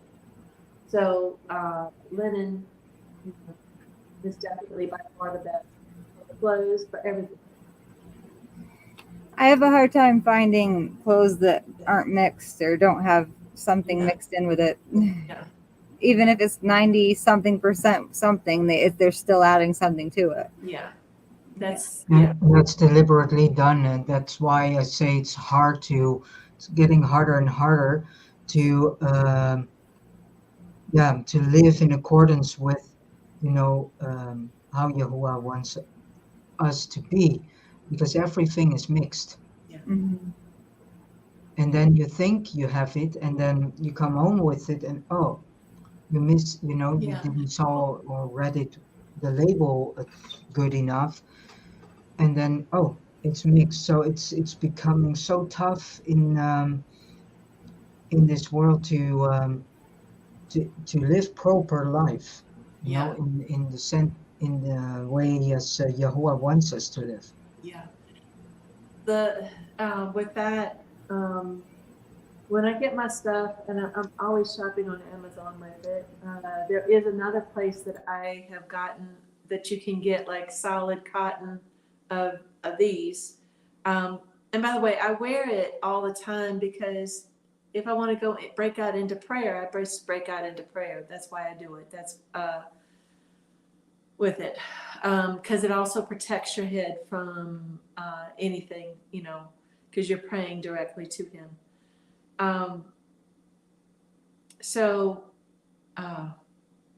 Anyway, they'll say, oh, it's 100% cotton, and then they'll say it's cotton and linen, or they'll say it's 100% linen, and there'll be linen and cotton, or wool, or something on it, or they'll say viscose, which viscose is, it can be several different things, so one viscose is different than this viscose. One might be from flax and one might be from cotton, but they're calling it viscose. So you have to really research the stuff.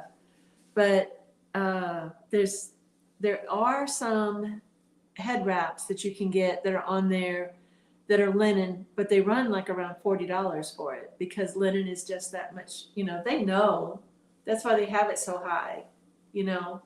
And but on Etsy, you can get linen by the yardage with it and be able to make your own stuff. Um, so I might do that, but I have to find that same kind of pattern that I like, which is like a shirt dress because it's comfortable, you know. But it's getting very hard to get it. Because we're like walking targets when you have a mixture of material, you know. And it's like really you should have linen on your curtains. You should have linen blackout curtains so that nothing can come in. And like you were saying the other day about um, the computer should be cut off at nighttime so that nothing can come in. Because the screens are used for it. What was it? What kind of screen was it you said, Ocahry? Silica.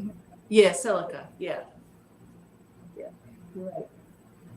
So The only thing I have a hard time with, I do shut my computer off and close it at night, but I have to have my phone in the bedroom so that the alarm can go off because our alarm clock, it goes off whenever it pleases. So he wouldn't wake up for work if we didn't put my phone alarm on.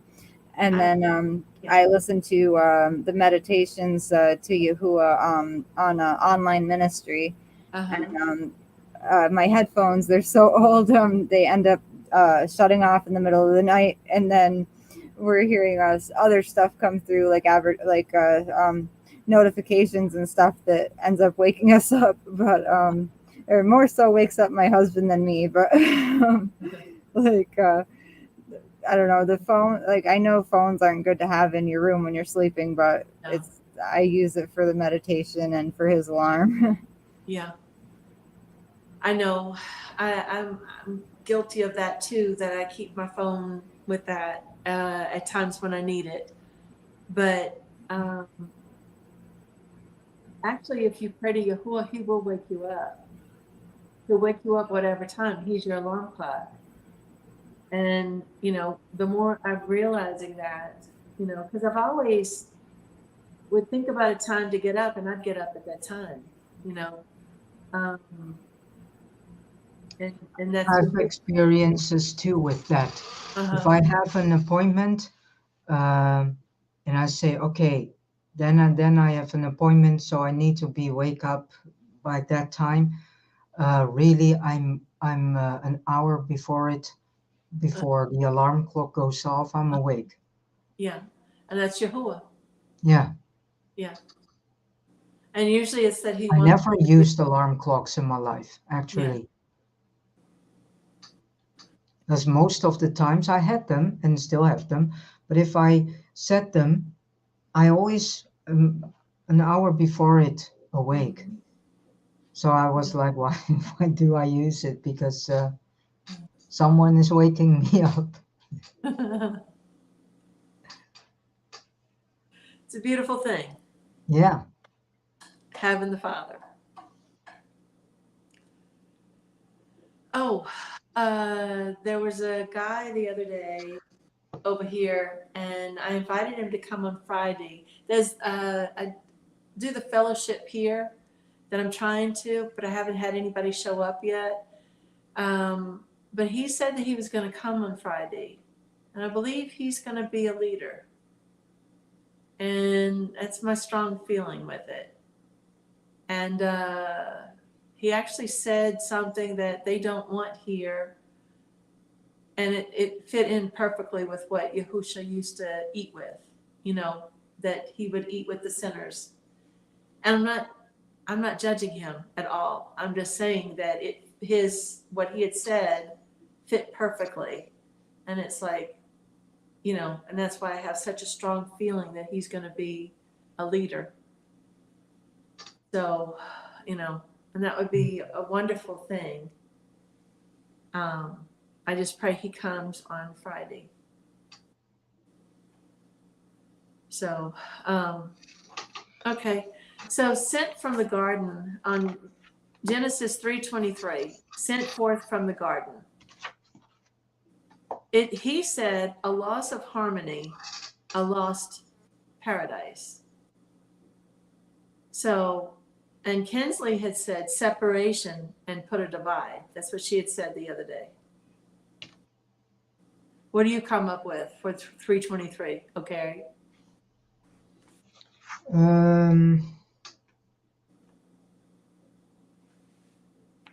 So Yahuwah the Almighty sent him out of the Garden of Eden to till the ground from that he was taken.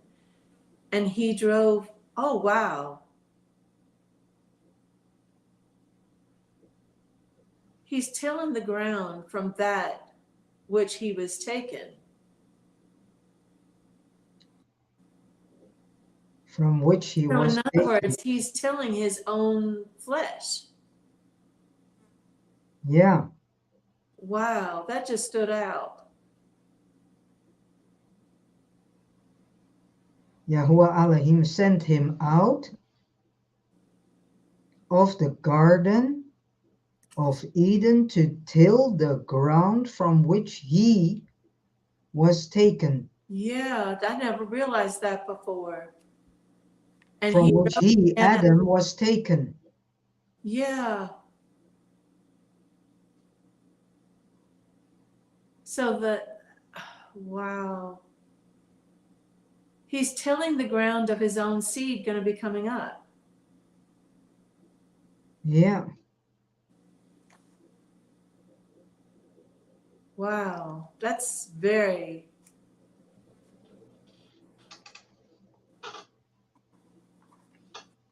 Are you getting that same thing? Well, I was like, what if I'm puzzling with this for quite a while, but what if the garden, is the spiritual version, and then they fell Uh-huh. and came into the carnal version, Uh-huh.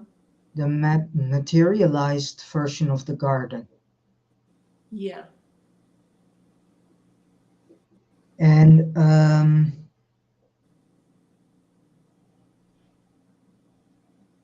Yeah, that's what I was seeing it as, honestly. yeah, When I said that he was in he said that he placed a garden firmly he placed a garden in the east of Eden, and then he put man there. So he placed man firmly in there with him, but then man failed. yeah. Failed. So they dropped down to the materialized version of Yeah, the carbon copy. the carbon copy of the garden. But the garden at that point was actual food, whereas when he was, because everything came out of the soil, even the food came out of the soil. Yeah. So when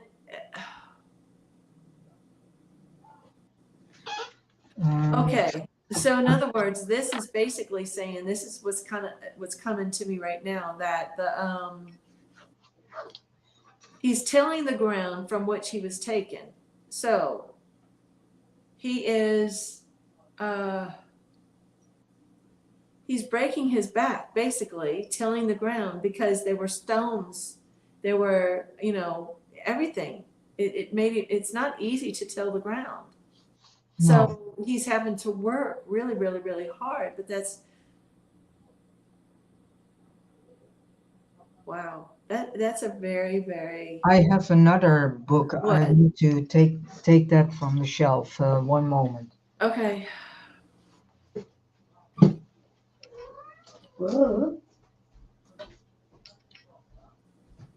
So he's tilling the ground, and I think it also has to do with his progeny coming.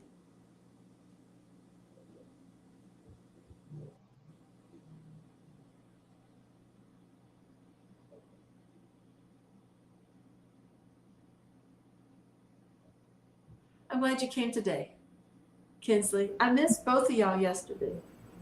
I missed you guys too.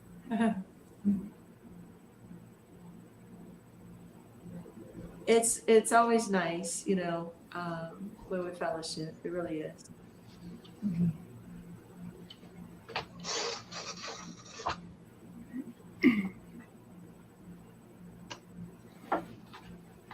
I don't know if you know this book.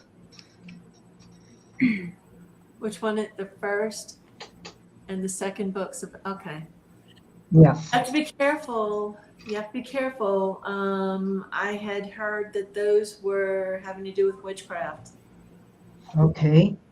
So ask Yahuwah with it. They have some of those books that are like that on Sacred Word Publishing too. Uh-huh. Okay.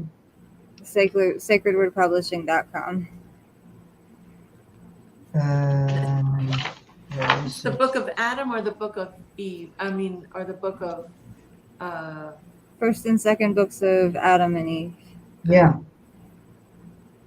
The conflict with Shaitan. And it says Old Testament Apocrypha, but yeah.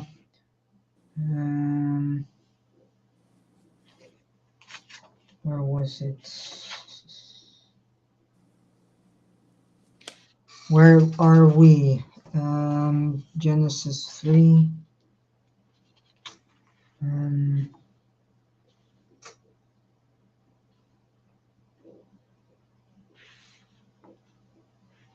Well, okay. Here is some piece of text.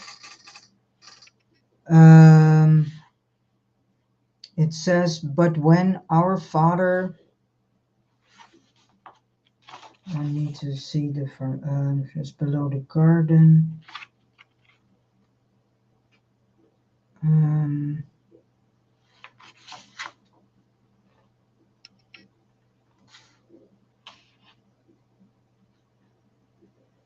I need to look for this and see if there is something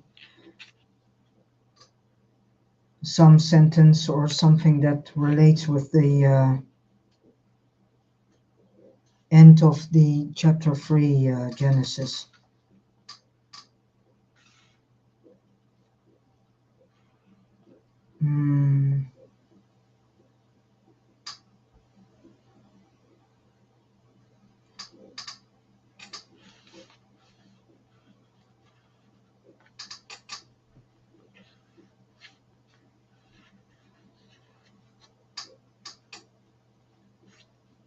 Because here is a sentence, that says, I shall send the word that created you,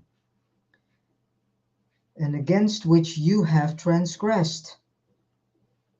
The word that made you come out of the garden, and that raised you when you were fallen.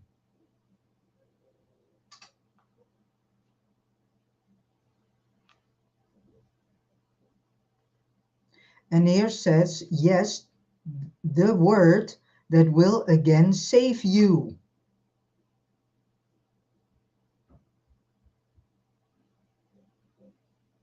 And again, what is it? What his word is saying? What is our protection? What is the sword? The word.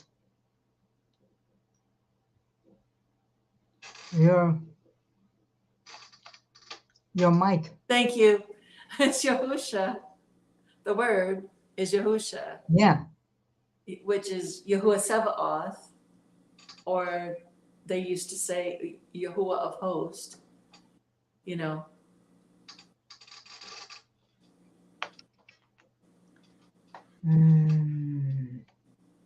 So everything does lead back to the word.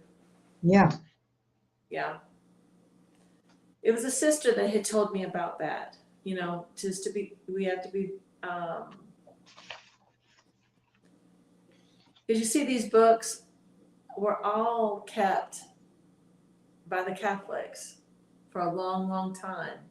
And then they got out. I don't, are these books in the, like, this, the ones that have been coming out of the jars that they've been finding, you know? Oh, Dead Sea Scrolls? Yeah, the Dead Sea Scrolls. You know, you don't hear of them coming out of the Dead Sea Scrolls. You just hear of them all of a sudden appearing. So that's why you have to research who wrote the book, not the modern book. I'm talking about the original book. Is it mentioned in scripture? Is it mentioned, you know, even like Yasher? And I loved the book of Yasher, but it also has some things in there that really kind of go deep. And when it's talking about things other than Yahuwah, makes you, you know, you have to really think about it. So, but like this one did lead it to it, but I just know what I've been told about it. Mm. So,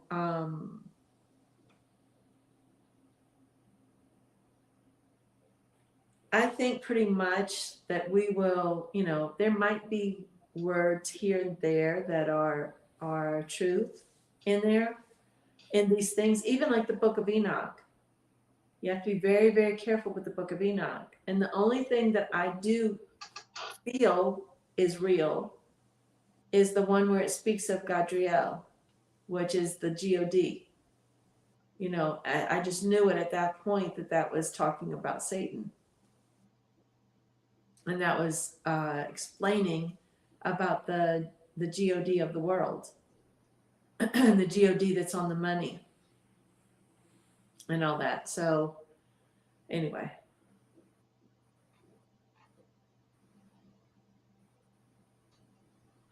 Were you able to, Kinsley, were you able to stream it on yours today? Yeah, the button was there today. Wonder why it's going back and forth. I did nothing any different. I don't know. Maybe it's the powers that be that rule the airwaves, you know. Yeah. Is it on there for you, Ocahry? With that button? I still didn't got You it. can't stream it? No, Wow. no. Okay.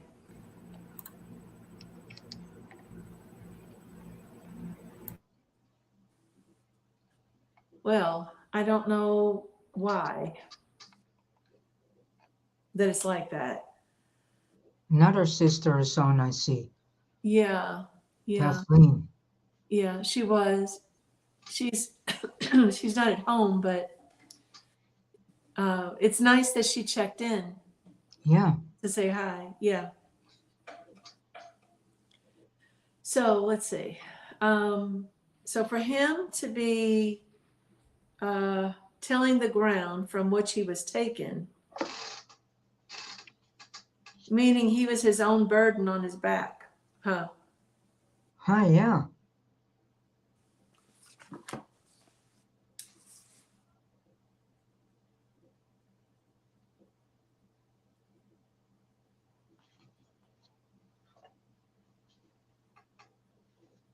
Okay, so he made that one stand out like a sore thumb. Yeah. All right, so Genesis 5:24. You know what? Let's go. No, it's going. That was the end of 3. Okay, That was the end of it. 5:24.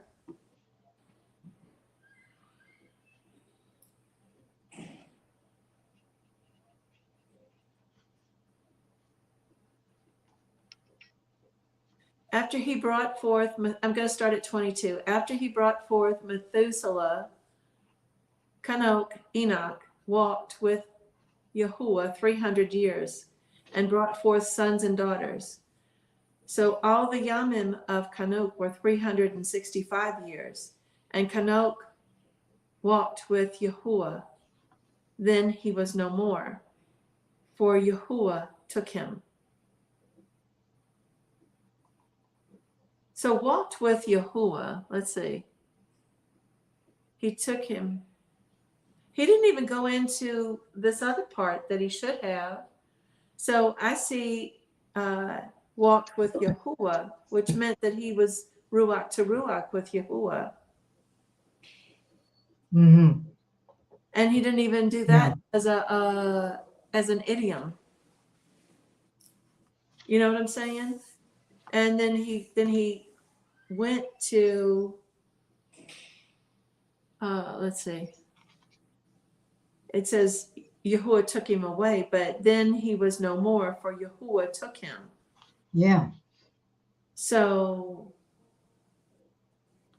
everybody else, it said like in Methuselah was 969 years and he died. Enoch was the only one that he was taken. Yeah. And Elisha and Eliyahu. I'll be right back. But, y'all can continue.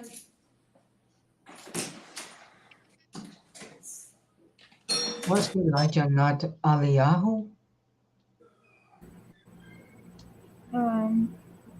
Eliyahu. Sorry, I'm working on Christian worldview while I'm listening. Yeah, Eliyahu's Elijah. Yeah, I thought so. Yeah.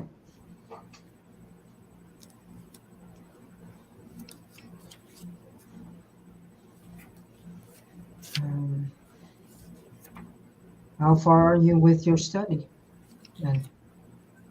I have cut it down quite a bit where I'm not like writing the whole textbook down. So now I'm just I had it cut down to just writing the keywords down and answering the study guide so that I can pass the quizzes. And I have a long worksheet left to do for the week, but I ended up adding now instead of just doing keywords and the study guide, I'm adding the main ideas for each chapter because she has us doing 3 chapters this time, but she usually only has us do, like every professor I've had usually only has us do 1 or 2 chapters a week, but now she's having us do 3, so I'm like kind of like so yeah. yeah, so I'm gonna be doing I'm gonna be writing out the main ideas of the chapters so that I don't have to like go through all of it. Wow. Yeah. Exactly.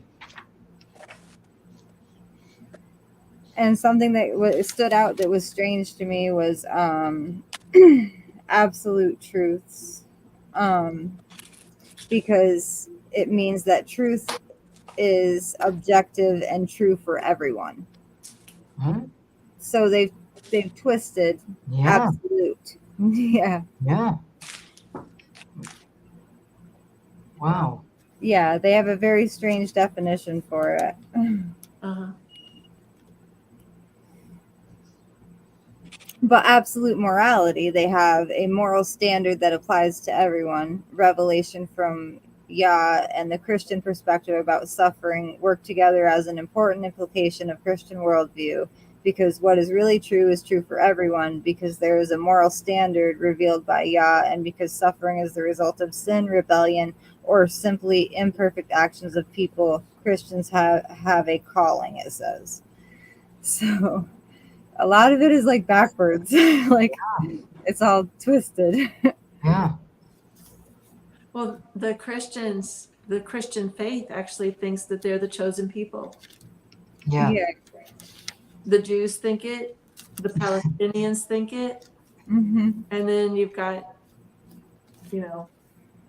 it's like, what's my line? Yeah. And I think also, like, oh, I'm a chosen one, so I don't have to do anything more for it, and I will be saved. Mm-hmm. Yes, their biggest thing is, you're saved by grace through Yahusha. Yeah. Yeah. But that's not the case. Yeah. No. But it's also dangerous, because these people do not realize that if you say as a group, oh, we are the chosen ones and blah blah. Uh, you place yourselves above the rest. It's a form of superiority. Yeah. And And then like seeing that idolizing you yourself. don't have to do anything for it anymore because yeah, The you're golden already ticket. there. Yeah, they think they have the golden ticket. Yeah.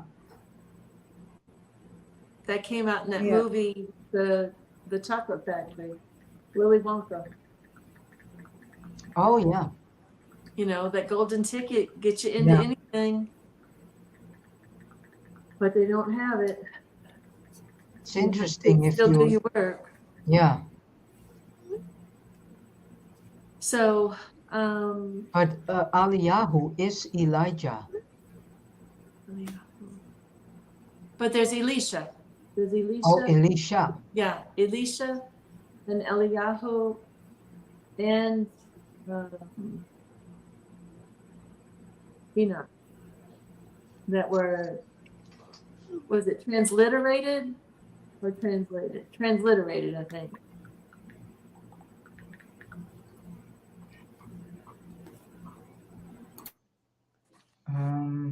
So when he took him away, Genesis 5:24. Yeah.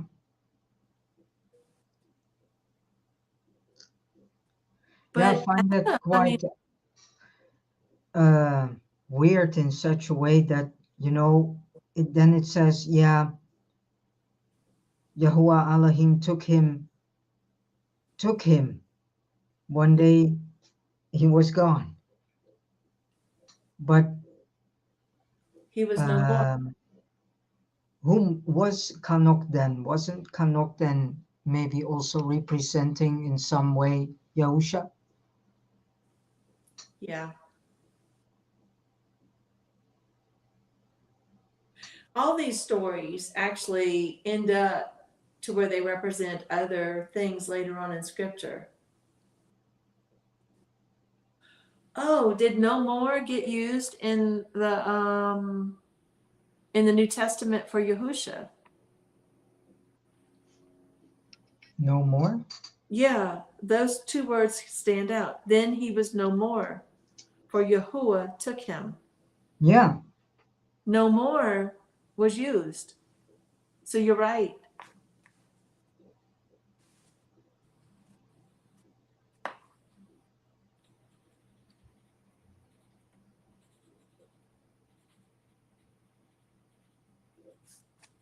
Okay. And then what else is coming out of this one? Because remember when he left, he stayed around like 40 days. He stayed around till right at like the day before the Feast of Weeks, a day or Yeah. two before. And he said,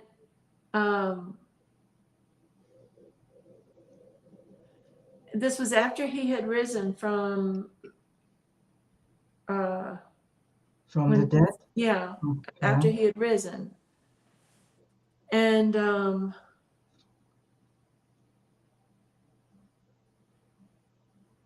I want to say that they did use then he was no more in there.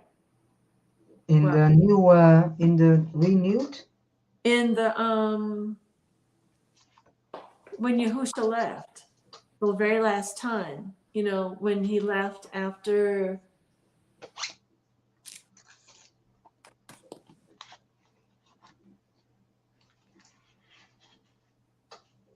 because it's in Luke that it's spoken of more, isn't it? Yeah, I think so.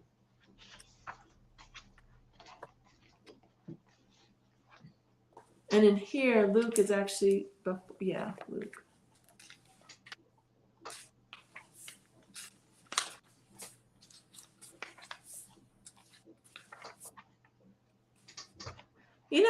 Mark and Matthew actually seem like they were written by the same person. Yeah. Some are twisting over that. Yeah. And then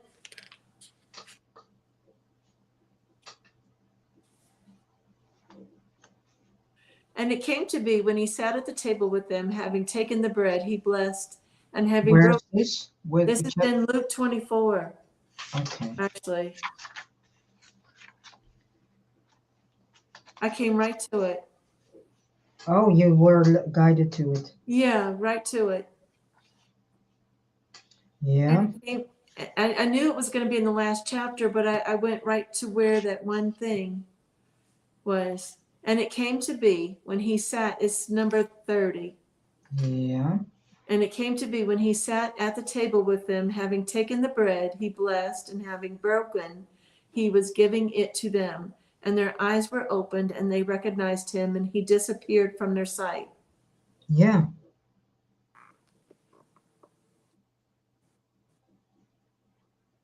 Then he was no more. That might have just been, wow. So that's basically the same thing. Yeah. Same thing. Yeah. So that's Luke 24:31.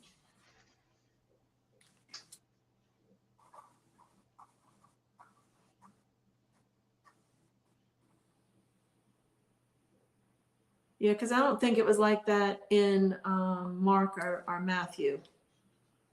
Luke went into different things than they did. Yeah. So Yeah. So here's the same situation. yeah, And I got, when was looking at that sentence, I was like, but that then he represented Yahusha. yeah.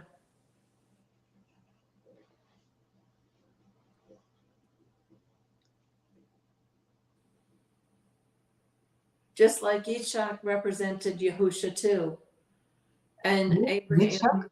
Yeah, Yitzhak, when Abraham was going to sacrifice him, Yeah. Abraham was like Yahuwah, Yitzhak was like Yahuwah. Yeah. So there was already an, the Uh-huh, appointing of what later would happen in history. uh-huh. Like the donkey, this animal donkey is Uh-huh. also coming up everywhere. You mean now No, or in there? in the book, Yeah, in his word, in scripture, yeah, many times there is a reference to this donkey, yeah, not only in the renewed covenant, but also in the old, the yeah, so-called old, in the Torah. yeah. Because they got Balaam, his donkey, Yeah, and he talked, he spoke. So it shows you that he can use anything to speak. He used yeah, a burning bush, and he used that. And then the donkey for Yahusha to ride on. yeah. And yeah, So this donkey, as an animal, mm-hmm. uh, represents also something, because why is it so prominent in scripture? It comes everywhere back. Well, it's not just a donkey that they speak of it as. It's an ass. Okay. But what is that also a Yeah, donkey then? yeah. That's a donkey. It's just another word for it. Yeah. Um, well, I think that donkey because like if it was a mule that they said a mule is a mixture of a donkey. Yeah. Okay, so But a donkey or a mule, yeah, ain't there a difference in it? yes, yeah. Yeah. A mule can never have a baby. No. It can only because it's I don't remember if it's a male horse and a female donkey or it's a male donkey and a female horse because there is a difference. It's like a I think that lion, last one. huh? I think that last one. Where it's the male the male donkey and a female horse. Yeah. Yeah. I don't know why, but I have the idea it's the last one. Yeah, that's Yahuwah then putting it in there.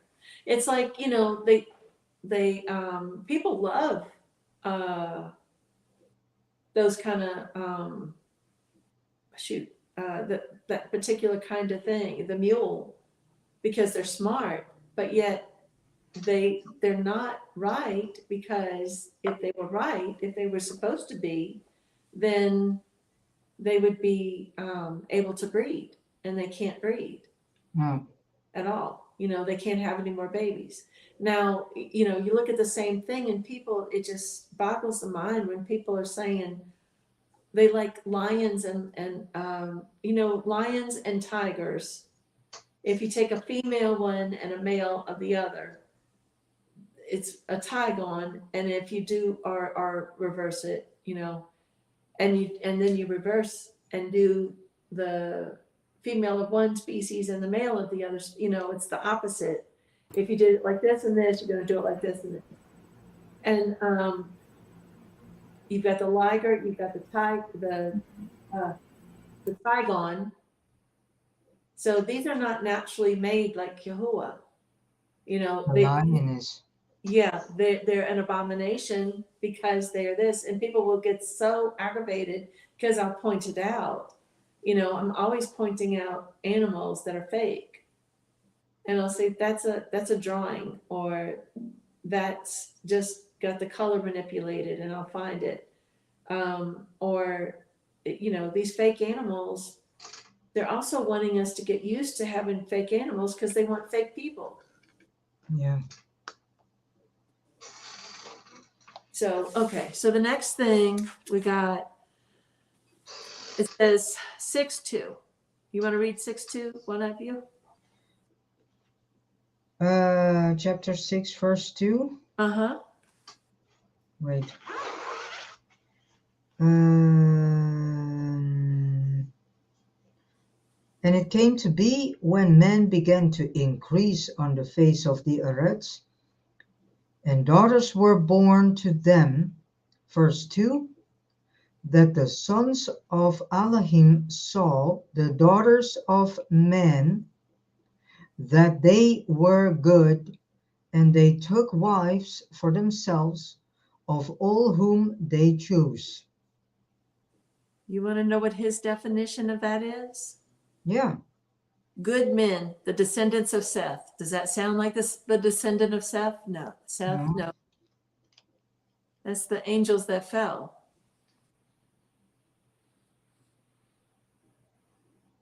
Yeah. Sons of Yahuwah are always going to be the ones that fell from grace, that fell from favor from Yahuwah, fell from the Shamaim. Whereas Son of Man is going to always be like, they'll say Son of Man or Son of Adam. Yeah. Who is going to be from Adam, either way. But Son of Yahuwah is going to always be talking about Malik or the fallen ones.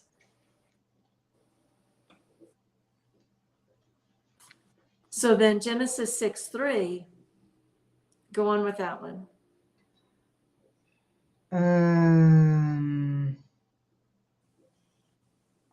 And Yahuwah said, my Ruach shall not strive with man forever in his going astray.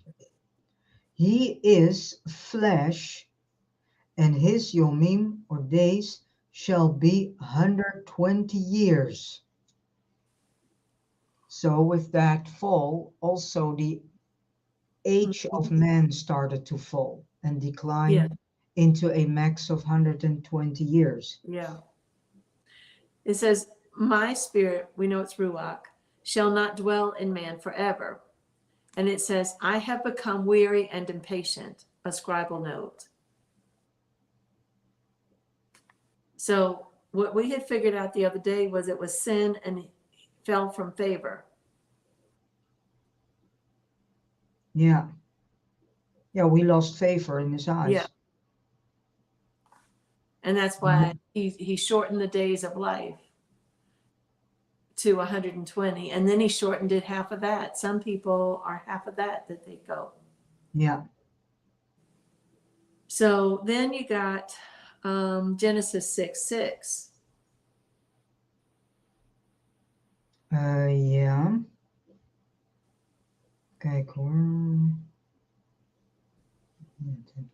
Oh, here. And Yahuwah was sorry that he had made man on the earth, and he was grieved in his heart.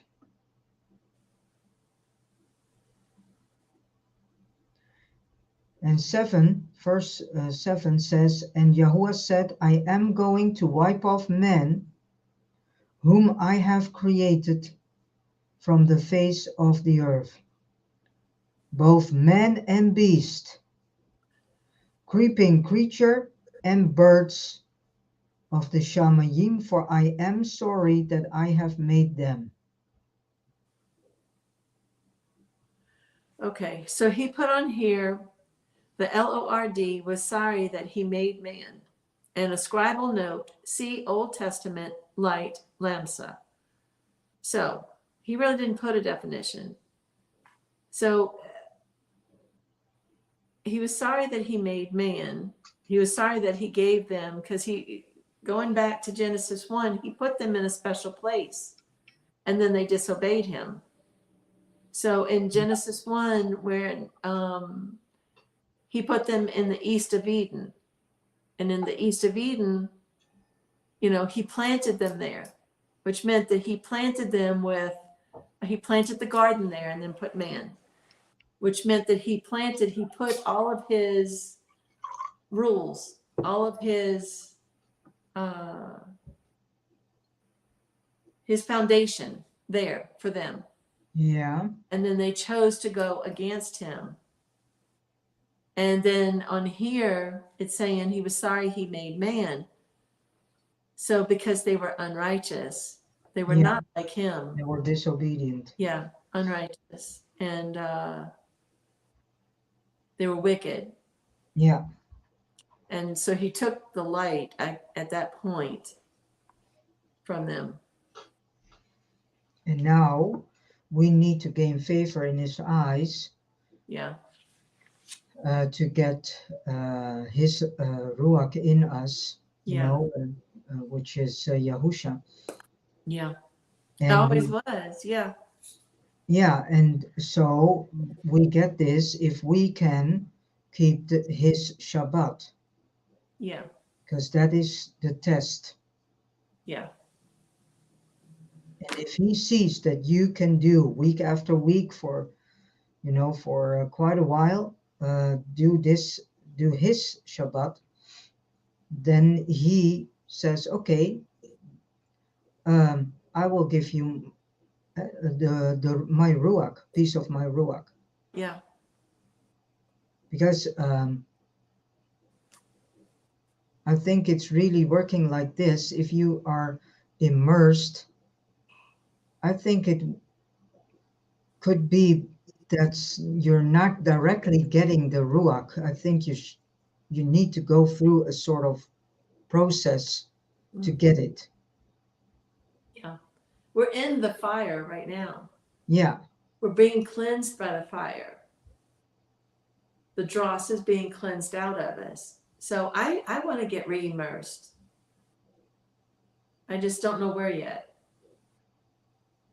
Because I felt I've done it twice personal in my bathtub, but I really can say that after the second, I started to get the connection with the Ruach.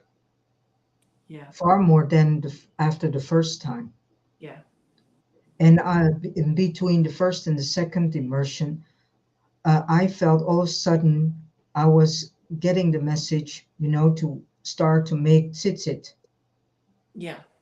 And then I slowly near at the end of a period that was going into the second immersion, then I felt more and more the guidance of Yahusha is telling me that I also had to do another immersion. And after the second immersion, things started to come in. And then I started step by step this feeling that I was being taught when I was reading his word, and I still am being taught. Um, and then the ideas of the things that I do started to roll in. Yeah. So I truly believe that it doesn't, hurt us to be more than once immersed, Mhm.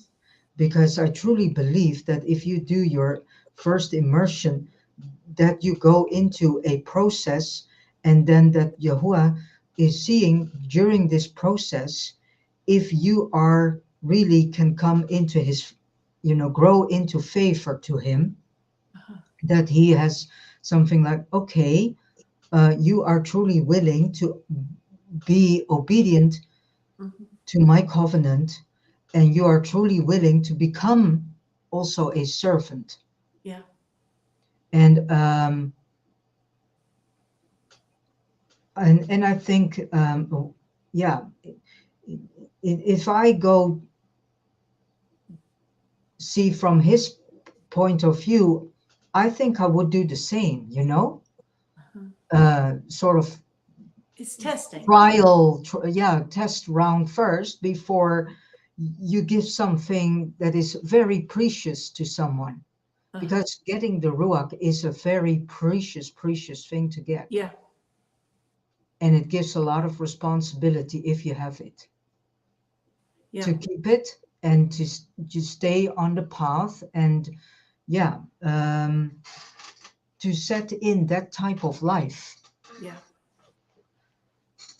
I truly can see the difference. Yeah. That's why Rose just had she was immersed a second time. She didn't have anybody lay hands on her. She did have her daughter take a video of her when she did it. But she, um, she said she felt like she needed to have it done. And I've been feeling like I need to have it done. And why not? If you feel it, then Yeah. because I think also that in these first times, what Uh-huh. you're saying, we're going through a cleansing process, and the Yeah. cleansing process goes in steps. So, and I think that when you do again an immersion, then probably you are uh, you have cleansed certain parts of your soul, and then if you do another immersion, then you come more and more into connection with Yeah. Yahusha, in a deeper connection, and then he can work on deeper levels with Yeah. you.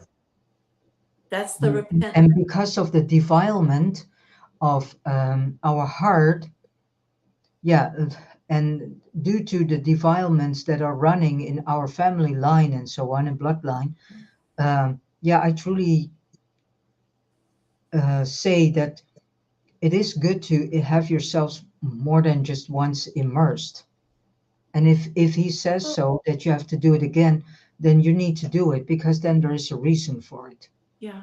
If you think about it, the way that a female is made and the way she has a cycle every month, Yeah. almost like I've seen it to where, like in the Jews actually do it every month for the female. Immersion? Yeah. Yeah. Yeah. Oh, why not? After each cycle, she gets immersed. The female gets immersed. Because I had done research on immersion. But then I've Sounds heard, quite logic in a certain way. uh-huh, because I mean, the man's not supposed to touch the flower, which is the blood, Yeah. you know. So there's a lot of things that sometimes they're right there in plain sight and you can't ignore it even though it's with the wrong ones, you can't ignore it because it's telling you there, you know, because the woman is always considered filthy because of that. Yeah. The man is not supposed to lay with her during her cycle because that's Yeah. the life, the blood. Oh, Yeah. the And blood she, now is um, dead. yeah. And everything she touches in that period is unclean. Yeah. Then. So that means, oh, they used to have straw beds back then. Mm-hmm. So that would mean, so could she cook and stuff? I don't remember that. It didn't say that she couldn't cook. It just said, no, she was to be set apart. She needed to be set Yeah. apart for the days that she was in the period. Yeah. And if she was sitting on a chair, then that chair was, unclean. Uh-huh. Everything to do with anything that she touched was unclean. Yeah. And the chair had to be gotten rid of. Yeah. Or was it just cleansed? Sometimes things had to be gotten rid of, and sometimes things were just, just had to be washed. Depended on the thing that it was, Uh-huh. but she needed to be in a sort of separation. Uh-huh. Wow. Okay. And this all has to do, that's why we got back into this part of it. Because this has to do with how you said in the first place about repentance and deep cleansing and healing and just deep repentance, with Yahuwah. So this is all of that. But as an older woman that no longer has that, unless you become like Sarah, that has a child at 90 or something, Yeah.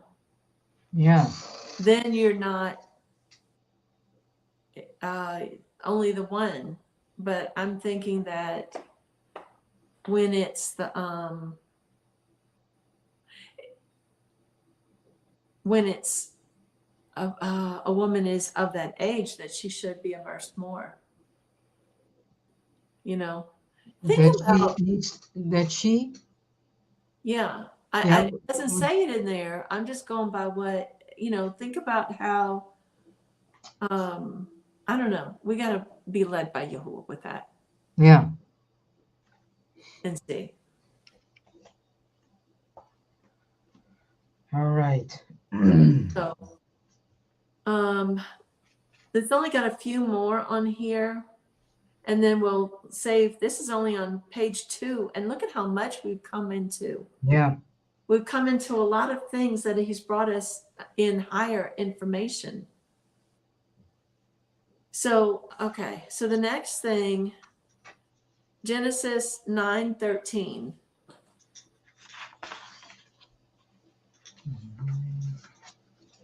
13, eh? Yeah.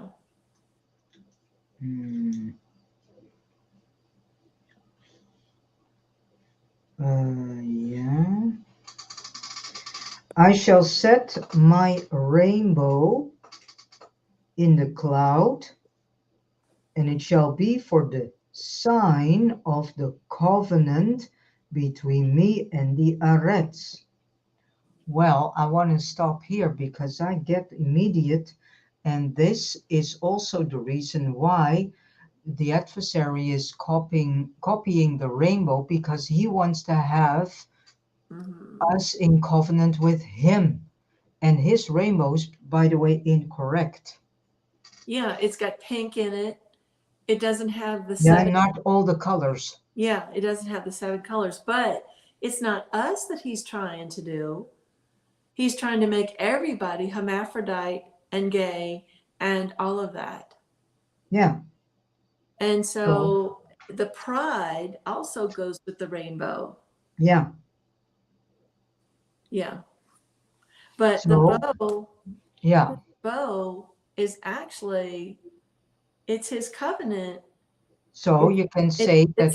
It's the bow like this, it's the bow shooting an arrow. Yeah, but then you can say that why is it that the gay movement has this rainbow flag? It's mockery. It is. And it comes to pride. And why do you think pride was put as one of the things over here? Yeah, You know, we're not supposed to be prideful. no, but humble, Yeah. And so, meek. yeah. Um, and it, verse 14, and it shall be when I bring a cloud over the Arets or earth, that the rainbow shall be seen in the cloud, and I shall remember my covenant, which is between me and you and every living creature of all flesh. And never again let the Mayim or the waters become a flood to destroy all flesh.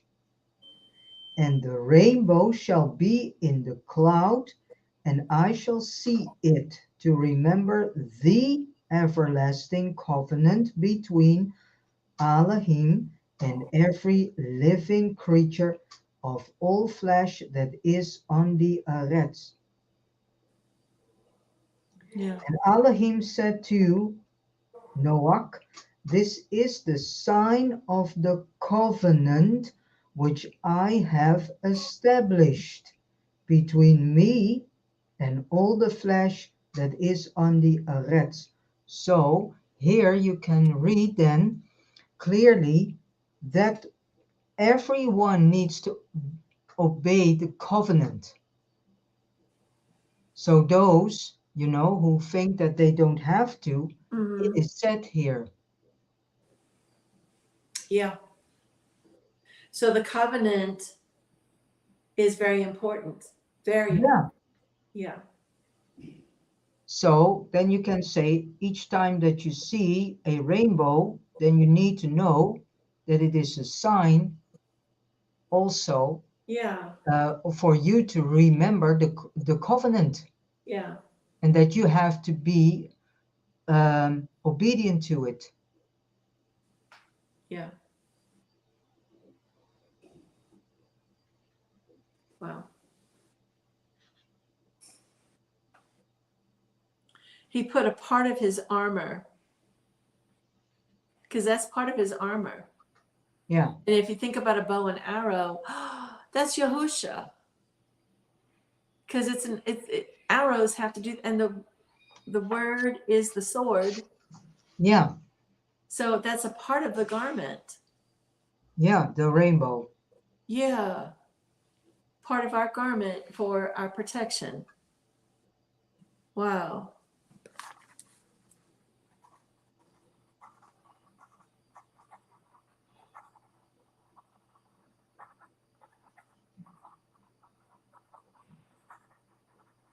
Okay. Yeah, because the covenant protects you. Mm-hmm.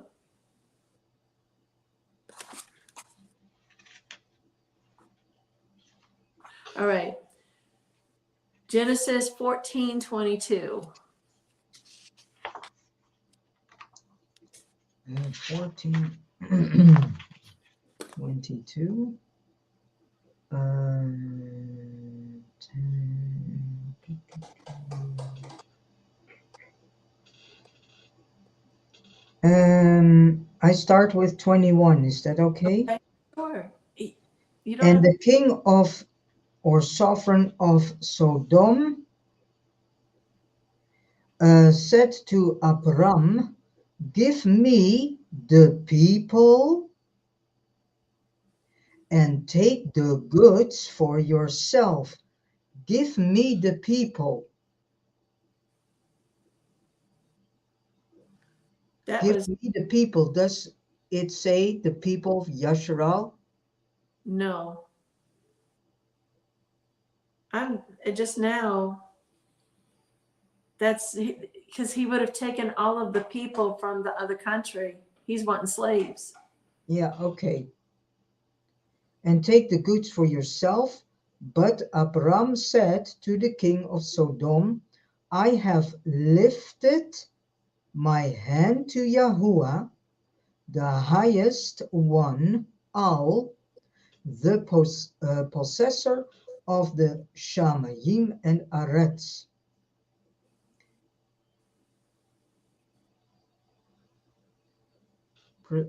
Go forth, or? Yeah, you can. You Oh, can. okay. I always, if Ruach is telling you to go forth, just go forth. You don't have to. Yeah, okay. Yeah. Not to take a thread or a sandal strap or whatever is yours, lest you should say, I have made Abram rich. All right. Okay. So on his, this is Genesis 14:22. I have lifted up my hands. It said he put on there, I am taking a solemn oath, which that's the covenant, like you said. But also he prayed. He prayed and he did it, you know. Yeah. So all right. Anything else on that one? Um,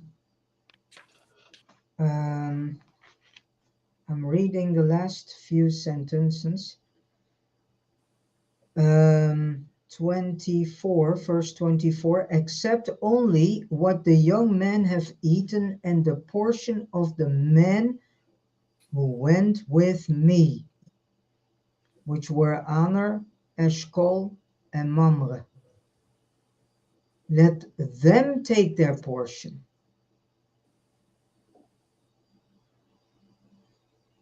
You see, Abraham was a very wealthy man. And so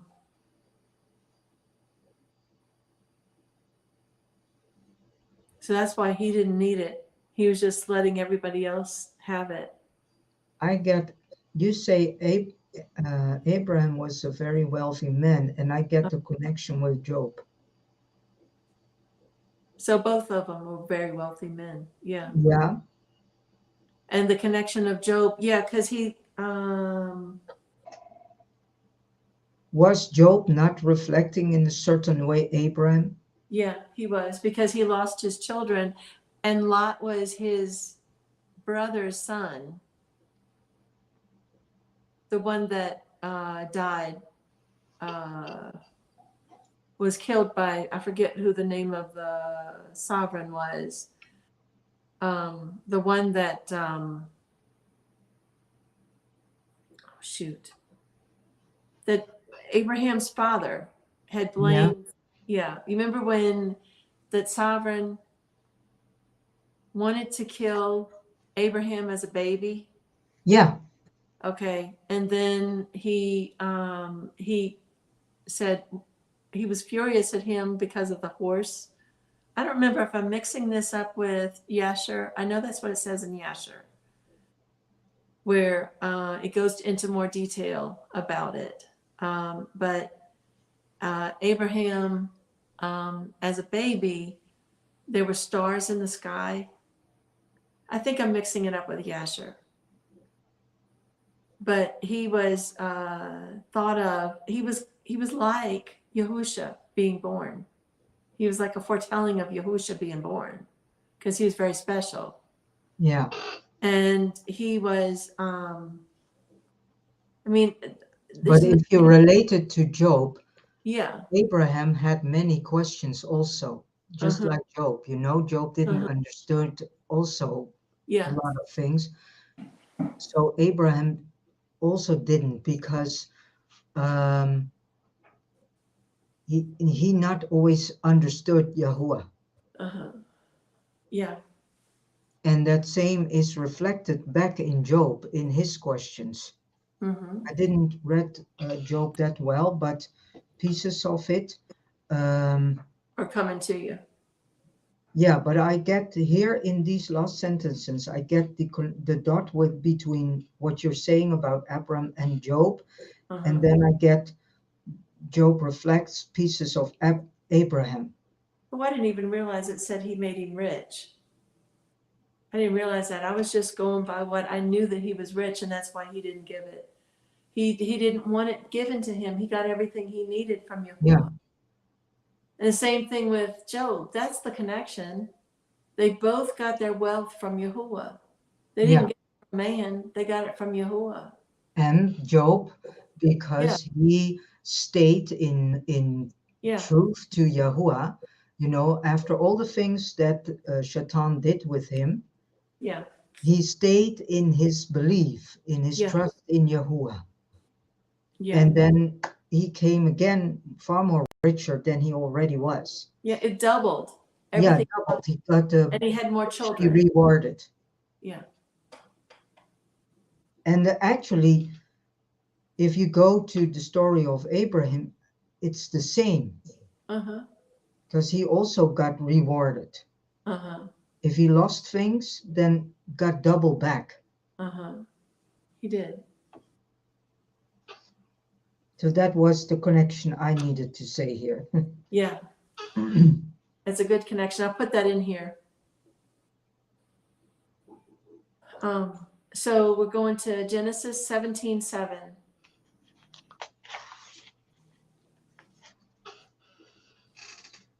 Um, 17:7. Okay.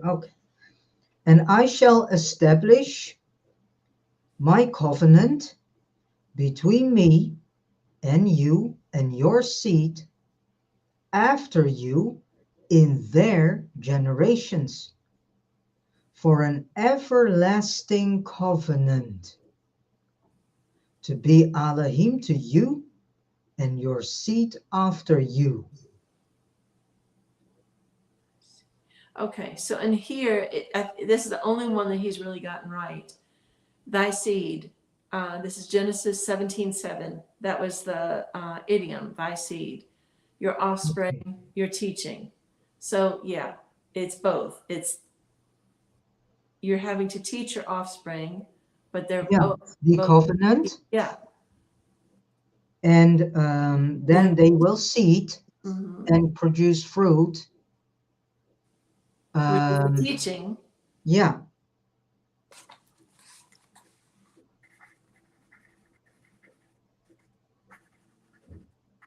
And it's the fruit of the womb and the fruit of the teaching, because he was getting it from him to his child and the child to his child and so on. Yeah. Till on to the day of today. Yeah.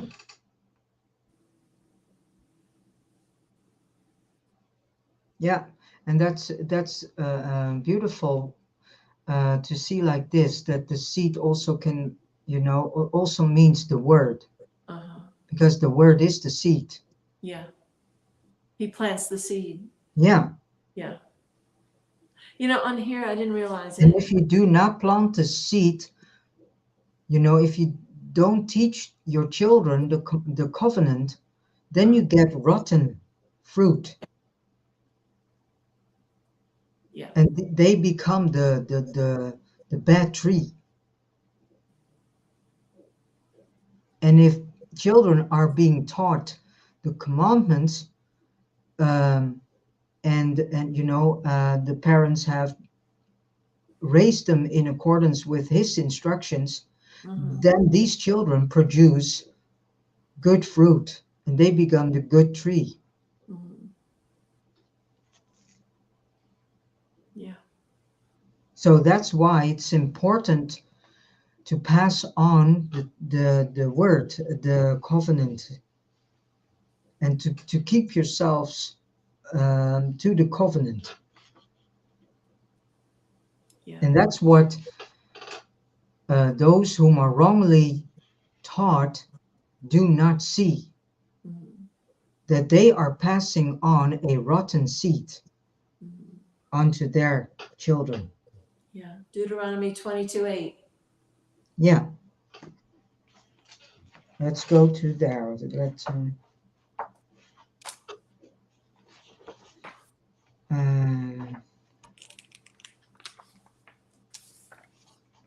yeah, 28. Yeah, because then you get exactly the all the curses list. Yeah. When you build a new house, then you shall make a parapet, which is a fence for your roof, so that you do not bring blood guilt on your house when one falls from it. So what that means is when you have a new renewed mind, you have to make sure that you're protected by, and how you do that is by being with Yahuwah and Yahusha. Otherwise, you're not Being protected. obedient to the Yeah, covenant. yeah. And so if you do not pass it on, what do Mhm. you create? You create a weak foundation. Yes. And so that if anybody So in your, the house of your child is built on sand instead of the rock. yeah, yeah. But it's also as a pastor. Yeah, yeah, yeah. Yeah, it's as a pastor, and it's as a household, and it's as just the person with their own mind. They have to protect their mind by being in everything with Yahuwah. The father has to be everything with Yahuwah, because, and if it, like these days, if it's just the mother that's in there, she has to be right in Yeah, there. She has to be with Yahuwah. I mean, there's so many households that only have a female or a dad. They don't have both. yeah, So they have to be in connection with Yahuwah, and then so that their children don't fall from thence. And yeah, then if you're a pastor, you have to be preaching the truth to the people. And, otherwise you're they're going to fall from the roof, and you're yeah. on your hand. The pastor is then creating leakages in the foundation. Uh-huh. Yeah. Wow. Okay. I get here the pipelines are going to rot and then will leak. The pipelines, and that's going Yeah, with, the pipelines, the foundation. So, oh, oh, oh, yeah, if you build a house, then yeah. you have first all the You have to take pipelines of care. water for the water and so on. Well, I tell you what, he brought that up. That hits close to home. My son just had all of his plumbing under his Yeah, house had to be plumbing, yeah. redone, but it's redone. That's Yahuwah. It was redone. Wow. So going back to redone, if Yeah. you step out of the false teachings, you immerse yourselves correctly, then you have your plumbing redone Yeah. because you renewed, pushed out the Yeah. false teachings and the false ruach that has been pushed out by the correct ruach, the one and only ruach, which is Yahusha. Yeah. Um, but I'm getting also from that is that that was a spiritual. My son dealt with that for about 6 or 8 weeks, and I Oh, knew it was something spiritual when I talked to my friend. And he just got it on the day I went back to Metairie. He had just gotten his plumbing that day. when you left. When I came over there, when I went to Oh, Metairie, that was when he got his plumbing. so you came and then he got issues with the plumbing. No, no, no. He Oh, had issues with the plumbing, and when I got there, it was fixed. It okay. was fixed on the day that I got there. That's all spiritual messages right there. Yeah. So Oh, wow. everything, Maybe he's coming. he was then ready to receive. No, but he's working on him. He's working Yeah, on. that's what I mean. Yeah, So not from you, but be in the whole setting in these days, he could he could. work with his ruach. Yeah, I believe that that's what that means. Yeah. Because he speaks And to it. before that, something needed to happen to Yeah.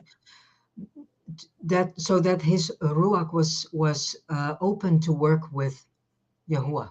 Well, on the last day when I left to come, he works at the airport actually, and he was in his uniform, and I didn't know it that he. Well, I knew he was in his uniform, but I didn't know. I thought he had gotten off the clock, or else.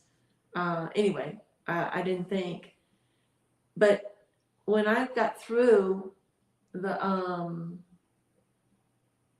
not customs, because that's who he works for. Uh-oh. I still have it. Now you're getting it. I know where it's coming from. The fly, Not LORD. you. I know where it's coming from now. Anyway, and I went to the office and they're going to take care of it. I didn't say about where it's coming from, but that it needed to be taken care of because I've had a lot of them in here, and I don't have anything out.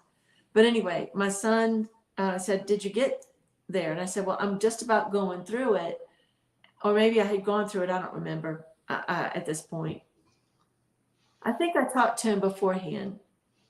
Anyway, Well, doesn't matter. the long story short, I said, "Do you want me to wait for you?" And he said, "No, I'll meet you on the other side." That was, I knew He said that immediately. to you. Yeah, he said that. Yeah, he said, "I'll meet you on the other side." That's Yahuwah. Yeah. I'll meet you on the other side. So anyway, I knew it was a message, that's odd words to say. I'll meet you on the other side. Yeah. That's like the other side, it's a big thing. It's not just a little bitty thing. So I was all smiles, after that with it. And it was a beautiful thing. I just love the way he speaks. Yeah. We just have to be there to listen, But And we then are on some good trail here because I'm getting the oven turned on. I'm feeling rushes of heat.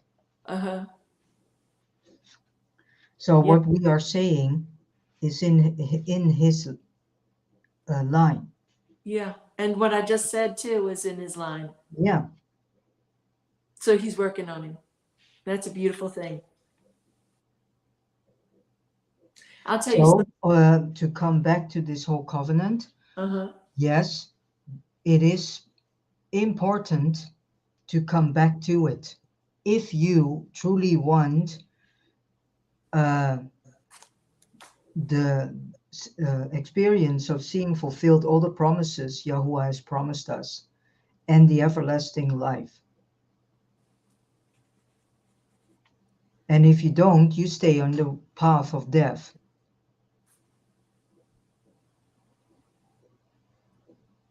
There's a word that he uses, inheritance. Yeah, thank you. Okay. So, do you want to become part of his inheritance or? Yeah. He calls it his inheritance, and our children would be our inheritance. So we are his children, and then our children are his, but they're also ours. So they're part of our inheritance. And we're going to be getting that. Wow. So every one of us that's related to Abraham, we're part of his inheritance. Yeah. Because he was given so numerous of offspring, progeny, that he couldn't count them. They were so numerous. That's a beautiful thing. Yeah. Wow.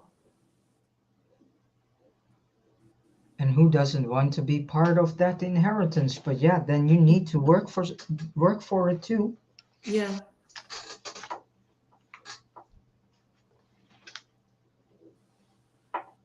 Uh, okay, so Genesis 19:1, it says angels. Yeah, can you read it? Sure. And the two messengers came to Sodom in the evening, and Lot was sitting in the gate of Sodom. And when Lot saw them, he rose up to meet them, and he bowed himself with his face toward the ground. And he said, Look, please, my masters, please turn to your servant's house and spend the Layla and wash your feet and rise early and go your way. And they said, No, but let us spend the Layla in the open square. So he said, in here, well, we know that angels are messengers or they're Malik. Yeah. Okay. So in here, his definition, his to it is Yahuwah's counsel, spirits, Yahuwah's thoughts. So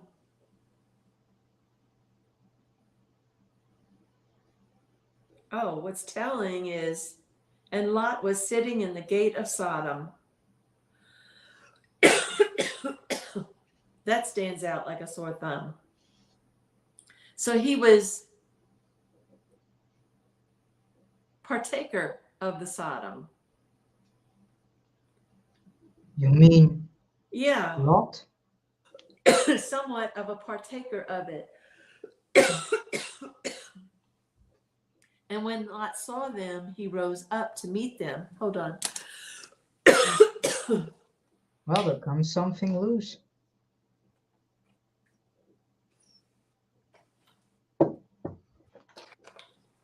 Thank you, Father, for the water. I always do it. I'm saying this for so that people know.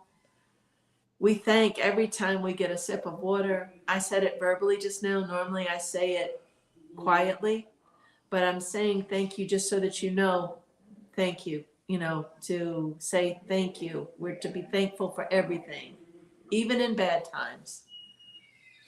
Okay, so, and Lot was sitting in the gate of Sodom. So he was right there. So why wasn't he at his house? Think about it. He was at the gate of Sodom. So that's saying that's a portal right there. A gate Yeah. is a portal. Yeah. Wow. That didn't come till today.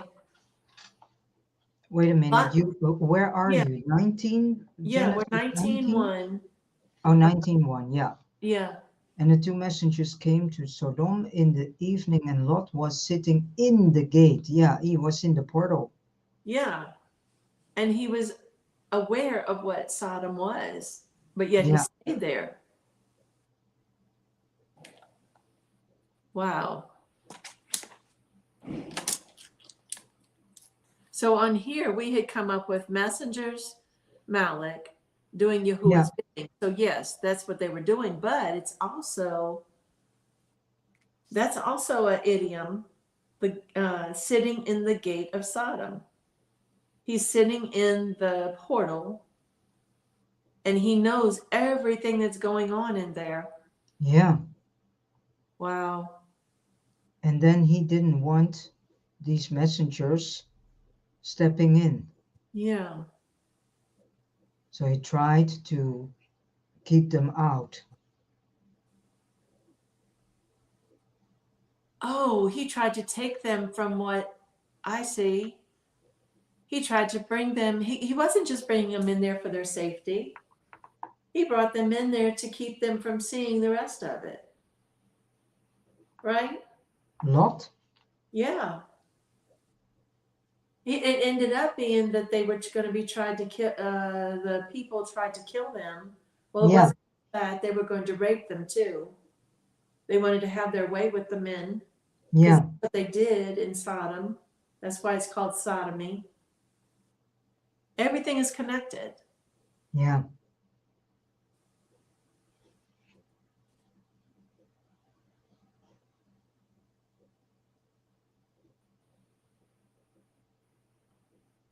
Yeah, he tried to pull him in. They tried to pull them in. He tried to pull them in to stop them from seeing all of the debauchery. Yeah. Wow.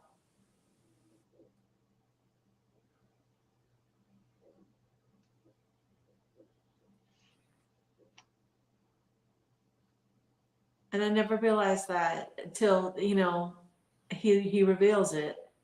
So he knew all of it. Yeah. Wow. You know, I was wondering why in the heck, if I was going to keep this book. I'm so glad I did. It's led us on a different journey. Not because of this person, but because of Yahuwah. Mm-hmm. He's revealing stuff to us because of these idioms. Because we're going line by line as it says to go. Yeah. I'm going to be getting another one this coming month. And then we can go back and look at it and see and review what we've gone through with it and see how that person did. And then there's another one that I want to get that I feel like I'm led to. Books. Yeah.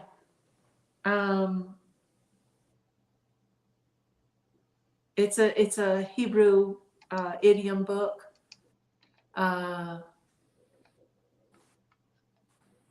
But it's like $50-something and then plus $50-something to get it shipped. So I have to wait. That's why I do things as I do it.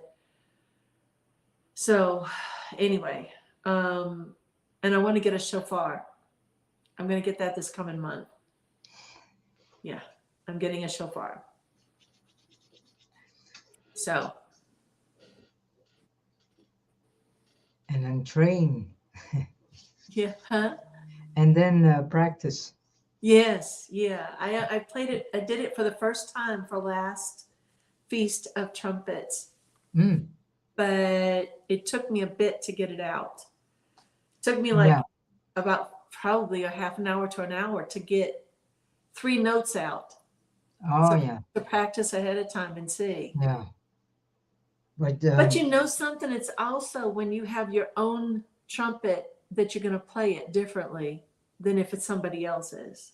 And that was somebody else's. And I had to do it 3 times. So this time when I do it, it'll be quicker because it's my own. You know what I mean? Yeah, I know what you're meaning. Yeah. Yeah. Because the energy of the person is in the horn. Yeah. And so then you get mixing of Yes. 2 energies. And yeah. And yeah, if there are issues, then there's a sort of battling. I can literally hear it in an instrument if it's being played by someone else that is not really the caretaker of the instrument.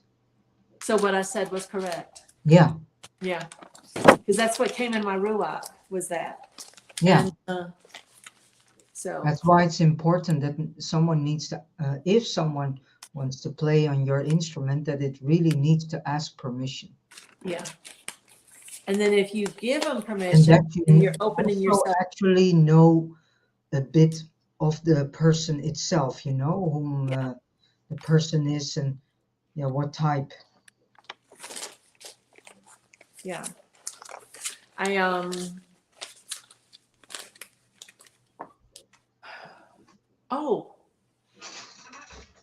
I had gotten some pomegranate juice.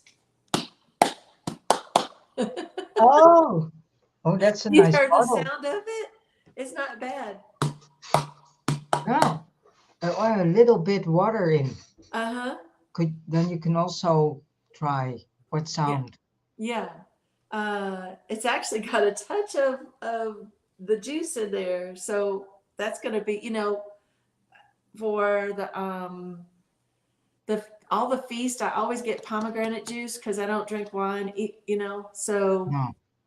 The pomegranate juice is such a deep, deep red, and it represents to me the blood. So I don't think I'm going to rinse it out. I think I'll just leave it in there. But anyway, I wanted to show you that's my it's a nice form right now. Yeah. And then I've got another bottle, and then I'm going to put the stuff in it to make it have a sound. Some seeds, something in it for the next one, or some rocks. If I still have them over there. If not, I'll go get them. Now I know why those rocks were there, and I think I threw them away. Wow. he had it for me, and I didn't realize it till just now. He knows before we even Or know. maybe he can bring you the rocks back. Yeah, well, they went into the trash. But we've got rocks outside, but that would have been more special because he'll lead me. He'll lead me. Yeah. My shofar I got on Amazon for $10, but Yeah. it's not one that's like it's like natural because it's not the unscented kind. Yeah, well, the unscented kinds, what is it in comparison? What do they do? They clean it with something to make it so that it's not scent. It doesn't have a Uh-huh. smell to it. Uh-huh. Mine kind of smells like jerky. Oh, okay. Mm. Because the one that I'm looking at, I wanted to get a bigger one, and it uh, it doesn't say that it's unscented.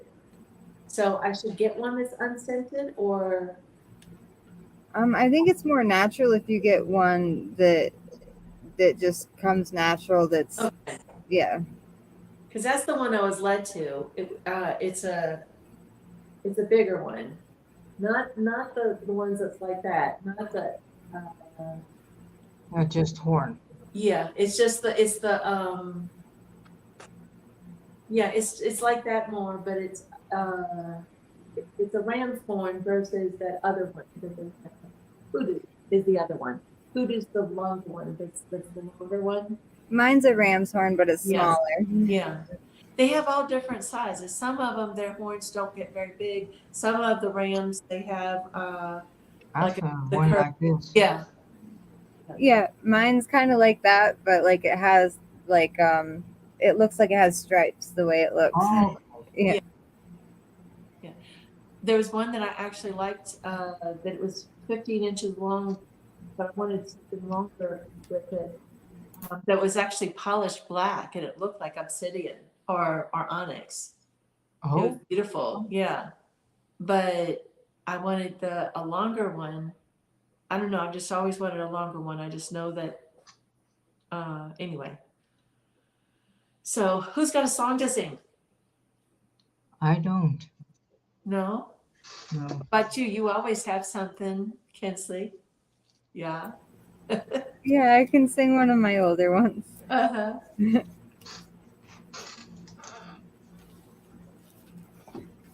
Today is the day the Most High has made. Okay. Today is the day the Most High has made. We will rejoice and be glad in it. Hallelujah. Praise Yahuwah. We therefore must endure the hardships as good soldiers in the Most High's army. No one engaged in warfare entangles himself with the affairs of this life. The war is in the spiritual realm. We must please him who enlisted us, his chosen soldiers. You're only crowned if you follow the rules and stay steadfast in love and truth. Today is the day the Most High has made. We will rejoice and be glad in it. Hallelujah. Praise you. The Most High will work out his plans for our lives.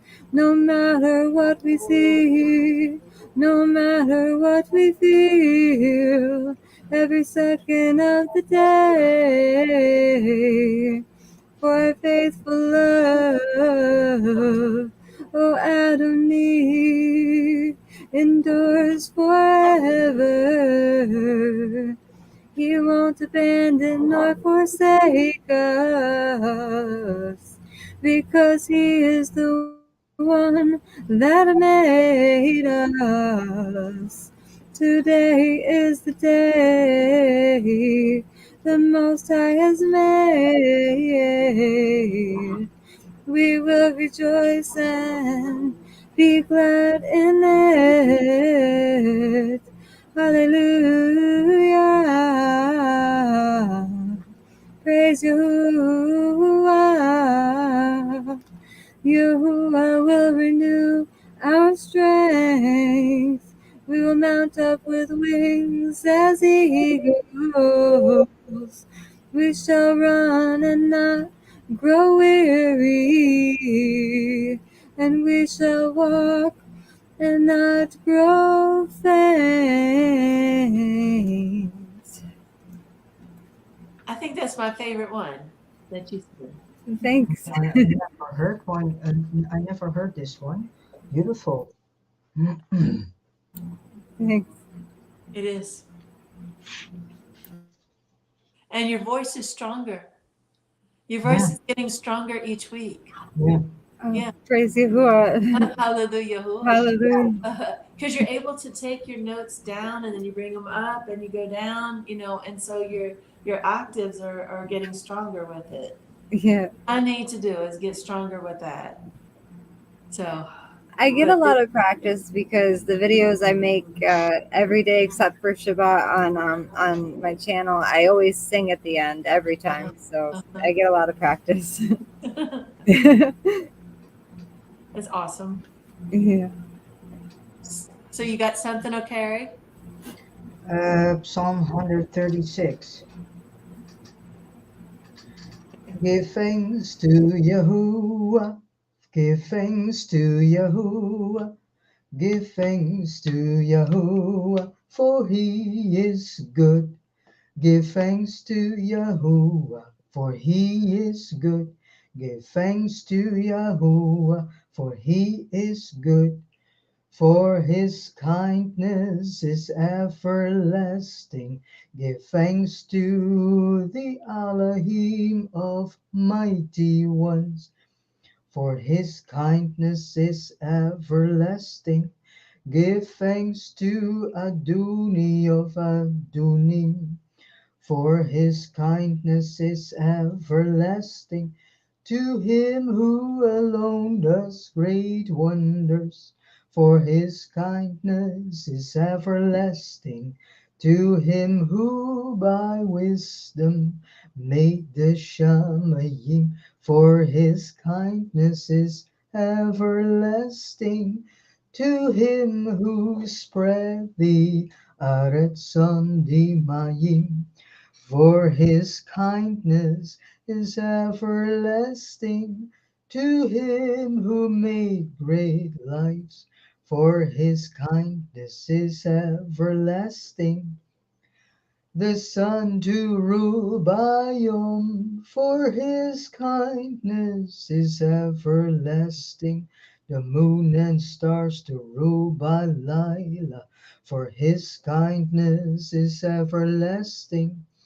To Him who smote Mitzim in their firstborn, for His kindness is everlasting, and brought out Yisharal from their midst, for His kindness is everlasting. With a strong hand and with an outstretched arm, for His kindness is everlasting. To Him who split apart the sea of reeds, for His kindness is everlasting, and made Yisharal pass through the midst of it, for His kindness is everlasting. But shook all Pharaoh and his army in the sea of reeds, for His kindness is everlasting. To Him who led His people through the wilderness, for His kindness is everlasting. To him who smote great kings, for his kindness is everlasting, and slew mighty kings, for his kindness is everlasting. Even Sikon, king of the Amorites, for his kindness is everlasting. And Og, king of Bashan, for his kindness is everlasting, and gave their land as an inheritance, for his kindness is everlasting. An inheritance to Yisrael, his servant, for his kindness is everlasting, who remembered us in our humiliation, for his kindness is everlasting, rescued us from our adversaries, for his kindness is everlasting, who gives food to all flesh, who gives food to all flesh, for his kindness is everlasting. Give thanks to the Al of the Shamayim, for his kindness is everlasting. Beautiful.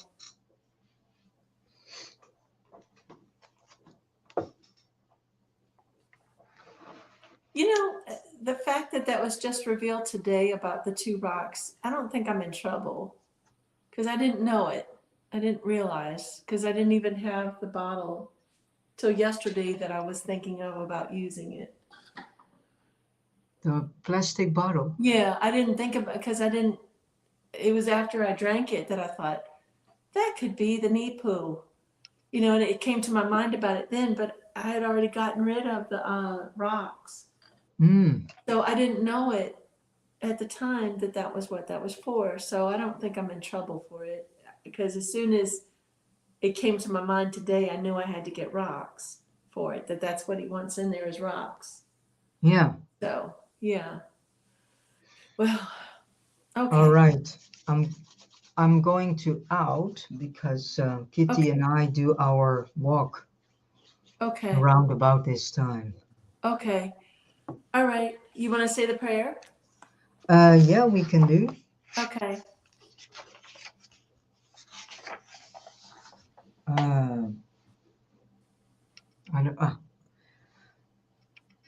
Yahuwah bless you and guard you. Yahuwah make his face shine upon you and show favor to you. Yahuwah lift up his face upon you and give you peace. Thus they shall put my name on the children of Yisrael, and I myself shall bless them. Baruch haba Bashem Yahuwah. Baruch haba Bashem Yahuwah. Baruch haba Bashem Yahuwah. Beautiful. Hallelujah. Hallelujah. Thank you, Father, for this great meeting, for this beautiful fellowship.